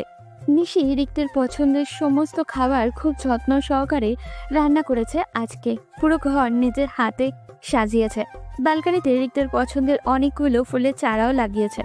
রক্তজবা ফুল রিক্তের বেশ পছন্দ, তাই এই গাছটা একদম বাড়ির সামনেই লাগিয়েছে। নিশি আর রিক্তের মা বাদে বাড়ির সকলেই রিক্তকে আনার জন্য এয়ারপোর্টে গিয়েছে। প্রায় অনেকটা সময় ব্যয় হয়েছে তারা গিয়েছে যে, হয়তো এখন এসেই পড়বে। নিশির তবুও মেয়েটার জন্য বুকটা কেমন খালি খালি লাগছে। ওকে ছাড়া কখনো এতটা সময় থাকেনি নিশি। ভাবতে ভাবতে হঠাৎই গাড়ির শব্দ শুনলো। বুঝতে বাকি নেই ওরা এসে গেছে। রিক্তের মা উৎফুল্ল স্বরে বলল, নিশি, মনে হচ্ছে ওরা এসে গেছে। গাড়ির শব্দ হলো। ইস, কত বছর পর ছেলেটা আমার বাড়িতে এসেছে। আমি এগিয়ে গিয়ে দেখছি, বুঝলি? এতটুকু বলে রিক্তের মা দ্রুত বাইরের দিকে চলে গেল। নিশি নিঃশব্দে শ্বাস আটকে নিজের ঘরে চলে আসলো। নিশির কপাল ঘামছে, হাতে তালুও ঘামছে। ভীষণ রকমের অস্বস্তি হচ্ছে। কয়েক মিনিটের মাঝে ঘরের ড্রয়িং রুম থেকে চেনা পরিচিত সেই স্বর শোনা গেল। ফুপিকে উদ্দেশ্য করে রিক্ত বলছে, হয়েছে তোমার, কত কাঁদবে, থামো এখন। তুই কি বুঝবি, বজ্জাত ছেলে। রিক্ত মৃদু হেসে মায়ের মাথাটা বুকে চেপে ধরে রাখলো। দরজার আড়াল থেকে এইগুলো দেখছিল নিশি। রিক্তের পিঠটা আর বডির এক পাশ ছাড়া আর কিছুই দেখতে পাচ্ছিল না। নিশি উকি ঝুঁকি মেরে যতটুকু বুঝলো, রিক্ত আগের থেকে অনেক সুদর্শন হয়েছে। কথাবার্তায় অনেকটা চেঞ্জ এসেছে। গায়ের রংটাও যেন আরো উজ্জ্বল হয়েছে। হঠাৎ সারা আম্মু বলে ঠাস করে দরজা মেলে দিল। নিশি অবাক হওয়ার সময়টুকুও পেল না। এর আগে মেয়েটা তার হাত ধরে টেনে নিয়ে রিক্তের সামনে দাঁড় করালো। আম্মু, আসো, আব্বুকে দেখবে। এত বছর পর রিক্তকে সরাসরি চোখের সামনে দেখে নিশি থমকে গেল। চোখ ছলছল করে উঠল ওর। নিশির চোখে পানি দেখে বোধহয় রিক্ত আনন্দিত হলো। আড়ালে ঠোঁট এলিয়ে বাঁকা হাসলো সে, যেটা আর কারোর চোখে না পড়লেও নিশির চোখে পড়েছে। অভিমানে রিক্তের সাথে কোনো কথা না বলেই নিশি ঘরে চলে গেল। এমন একটা মায়ার দয়াহীন ছেলের জন্য যে নিশি কেন কাঁদে। বালকনিতে দাঁড়িয়ে চোখের পানি মুছছে নিশি। রাত এখন 12টা হবে। কেন যেন আজ বড্ড কান্না পাচ্ছে ওর। আসার পর থেকে রিক্ত একেবারের জন্য নিশির সাথে কথা বলেনি। মেয়েকে নিয়ে ব্যস্ত থেকেছে। এমনটা নয় যে নিশি নিজের মেয়েকে হিংসা করছে, কিন্তু নিশির কষ্ট হচ্ছে। রিক্ত কেন একবারের জন্য তার সাথে কথা বলল না? নিশিকে তার এতটাই পর। এক দৃষ্টিতে রক্ত জবা ফুল গাছটার দিকে তাকিয়ে আছে নিশি। চাঁদের আলোয় ফুলগুলো উজ্জ্বল দেখাচ্ছে। বালকনি থেকে গাছের ডালপালাগুলো একদম হাতের নাগাল পড়ে। হাত বাড়ালেই ছুঁয়ে দেওয়া যায়। ফুলগুলোর দিকে তাকিয়ে তাচ্ছিল্যে সুরে হাসল নিশি। রিক্ত হাসলে কি চায় নিশি আজও বুঝতে পারল না। সে কি কখনো নিশিকে ভালো থাকতে দিবে না? নিশি আচমকায় পেছনে কারোর উপস্থিতি টের পেল। কে হবে এটা জানতে বাকি নেই তার। তবুও নিজেকে শক্ত করে দাঁড়িয়ে রইল। কয়েক সেকেন্ডের মধ্যে অনুভব করলো তার চুলের খোপা খুলে গিয়েছে। সেখানে রিক্ত গভীর করে মুখ ডুবিয়েছে। পরপর নিশি তার কোমরেও রিক্তের বলিষ্ঠ হাতের চাপ অনুভব করলো। এতগুলো বছর পর রিক্তের পুরুষালী ছোঁয়া পেয়েও নিশি থরথর করে কেঁপে উঠল। রিক্তের ঠোঁট নিশির কোণ স্পর্শ করতে চোখ বুঝে নিল নিশি। কানে গরম নিঃশ্বাসের পাশাপাশি রিক্তের সুগভীর স্বরও ভেসে আসলো। শাড়ি পরতে বলেছিলাম আজকে, পরিসনি কেন? নিশি কোনো কথা বলল না। রিক্ত নিশির কানে লতিতে কামড় বসালো। মৃদু আত্মনাদ করে উঠল নিশি। রিক্ত এক ঝটকায় নিশিকে তার দিকে ঘুরিয়ে নিল। দুগালে আঙুল চেপে বলল, কি হলো, কথা বল। নিশি তাও চুপ রইল। হঠাৎই রিক্তের স্বর মধুর ন্যায় কোমল হয়ে গেল। এসে পড়েছি তো, এখনো অভিমান করে থাকবি? এবার নিশি হুপিয়ে উঠে রিক্তকে জাপটে ধরল। হাও মাও করে কাঁদতে কাঁদতে রিক্তের বুকে কিল, ঘুষি, থাপ্পড় সব দিতে লাগলো। রিক্ত নিশিকে টাইট করে তার বুকে চেপে রাখলো। কোমল স্বরে বলল, ওই দিন আটকাসনি কেন? তুই একবার বললে আমি কখনোই যেতাম না। আমি তো তোকে যেতেও বলিনি। তোকে সুখী রাখার জন্য যাওয়া প্রয়োজন ছিল। টাকা পয়সায় কি সুখী হওয়া যায়? ওখানে যাওয়ার পর তুই আমাকে ভুলে গেছিস, আমাকে ইগনোর করিস, আমার সাথে কথা বলিস না। এসব কি রিক্ত? দূরত্ব কি ভালোবাসা কমিয়ে ফেলেছে? গুরুত্ব থাকলে দূরত্ব কোনো বিষয় না। তুই আমার কাছে কতটা ইম্পর্টেন্ট সেটা হয়তো তুই নিজেও জানিস না। তোকে দেখলে আমি ঠিক থাকি না। তোর সাথে কথা বললে ওখানে আমার মন টিকে না। ইচ্ছে করে তোর কাছে ছুটে চলে আসি। নিজেকে সামলাতে পারি না। আমার কলিজা পুড়ে যায়, হৃৎপিণ্ড ছটফট করে। তোকে ছাড়া এতগুলো বছর আমি কিভাবে ছিলাম সেটা শুধু আমিই জানি। ওখানে নিজেকে শক্ত রাখার জন্য আমি তোর সাথে কথা বলা বন্ধ করে দিয়েছি। সময়গুলো দ্রুত যাওয়ার জন্য তোকে দেখা বন্ধ করে দিয়েছি। লাখ লাখ টাকার কাজ রেখে তোর কাছে ছুটে চলে এসেছি। এরপরও বলবি দূরত্ব ভালোবাসা কমিয়ে ফেলেছে? নিশি চোখের পানি মুছে বোকার মতো আরেকটা প্রশ্ন করলো, তাহলে আজকে কথা বলিসনি কেন? রিক্ত শব্দ করে হেসে ফেলল। নিশির নাক টেনে দিয়ে বলল, তোর এই রূপটা দেখার জন্য প্রথমবার নিজ থেকে আমাকে এভাবে জড়িয়ে ধরেছিস, আমার জন্য কেঁদেছিস, আমার প্রতি দুর্বলতা প্রকাশ করেছিস। আই ক্যান বিলিভ ইট নিশি, তুই আমার প্রতি এতটা উইক হয়ে পড়েছিস। আমার যে কতটা আনন্দ লাগছে আমি তোকে বলে বোঝাতে পারবো না। রিক্তের কথা শুনে নিশির এবার লজ্জা করতে লাগলো। লজ্জায় একদম লাল হয়ে গেল নিশি। রিক্ত হেসে ডাল থেকে একটা জবা ফুল ছিঁড়ে নিশির কানে গুঁজে দিল। লাল দোপাট্টাটা নিশির মাথায় ঘুমটার আকারে দিয়ে মুগ্ধ নয়নে হেসে বলল, রিক্তের রক্ত জবা, সারা জীবন থাকবি তো পাশে? যদি না থাকি? পা ভেঙে রেখে দিব। হেসে ওর বুকে কিল বসালাম। হিটলারগিরি বন্ধ কর এবার। এত বছর যেহেতু যাইনি, আর যাব না। রিক্ত ফট করে নিশিকে কোলে তুলে নিল। এই তো বুঝে গেছিস, এবার রুমে চল, ঘুমাবো। ভীষণ টায়ার্ড লাগছে। আরে ছাড় রিক্ত, পড়ে যাব আমি। নিশিকে বলার সুযোগ না দিয়ে রিক্ত নিশিকে রুমে নিয়ে আসলো। রিক্তের বুকের উপরে শুয়ে নিশিও আবেশে চোখ বুঝে নিল। তাদের ভালোবাসা চলুক জন্ম থেকে জন্মান্তর পর্যন্ত।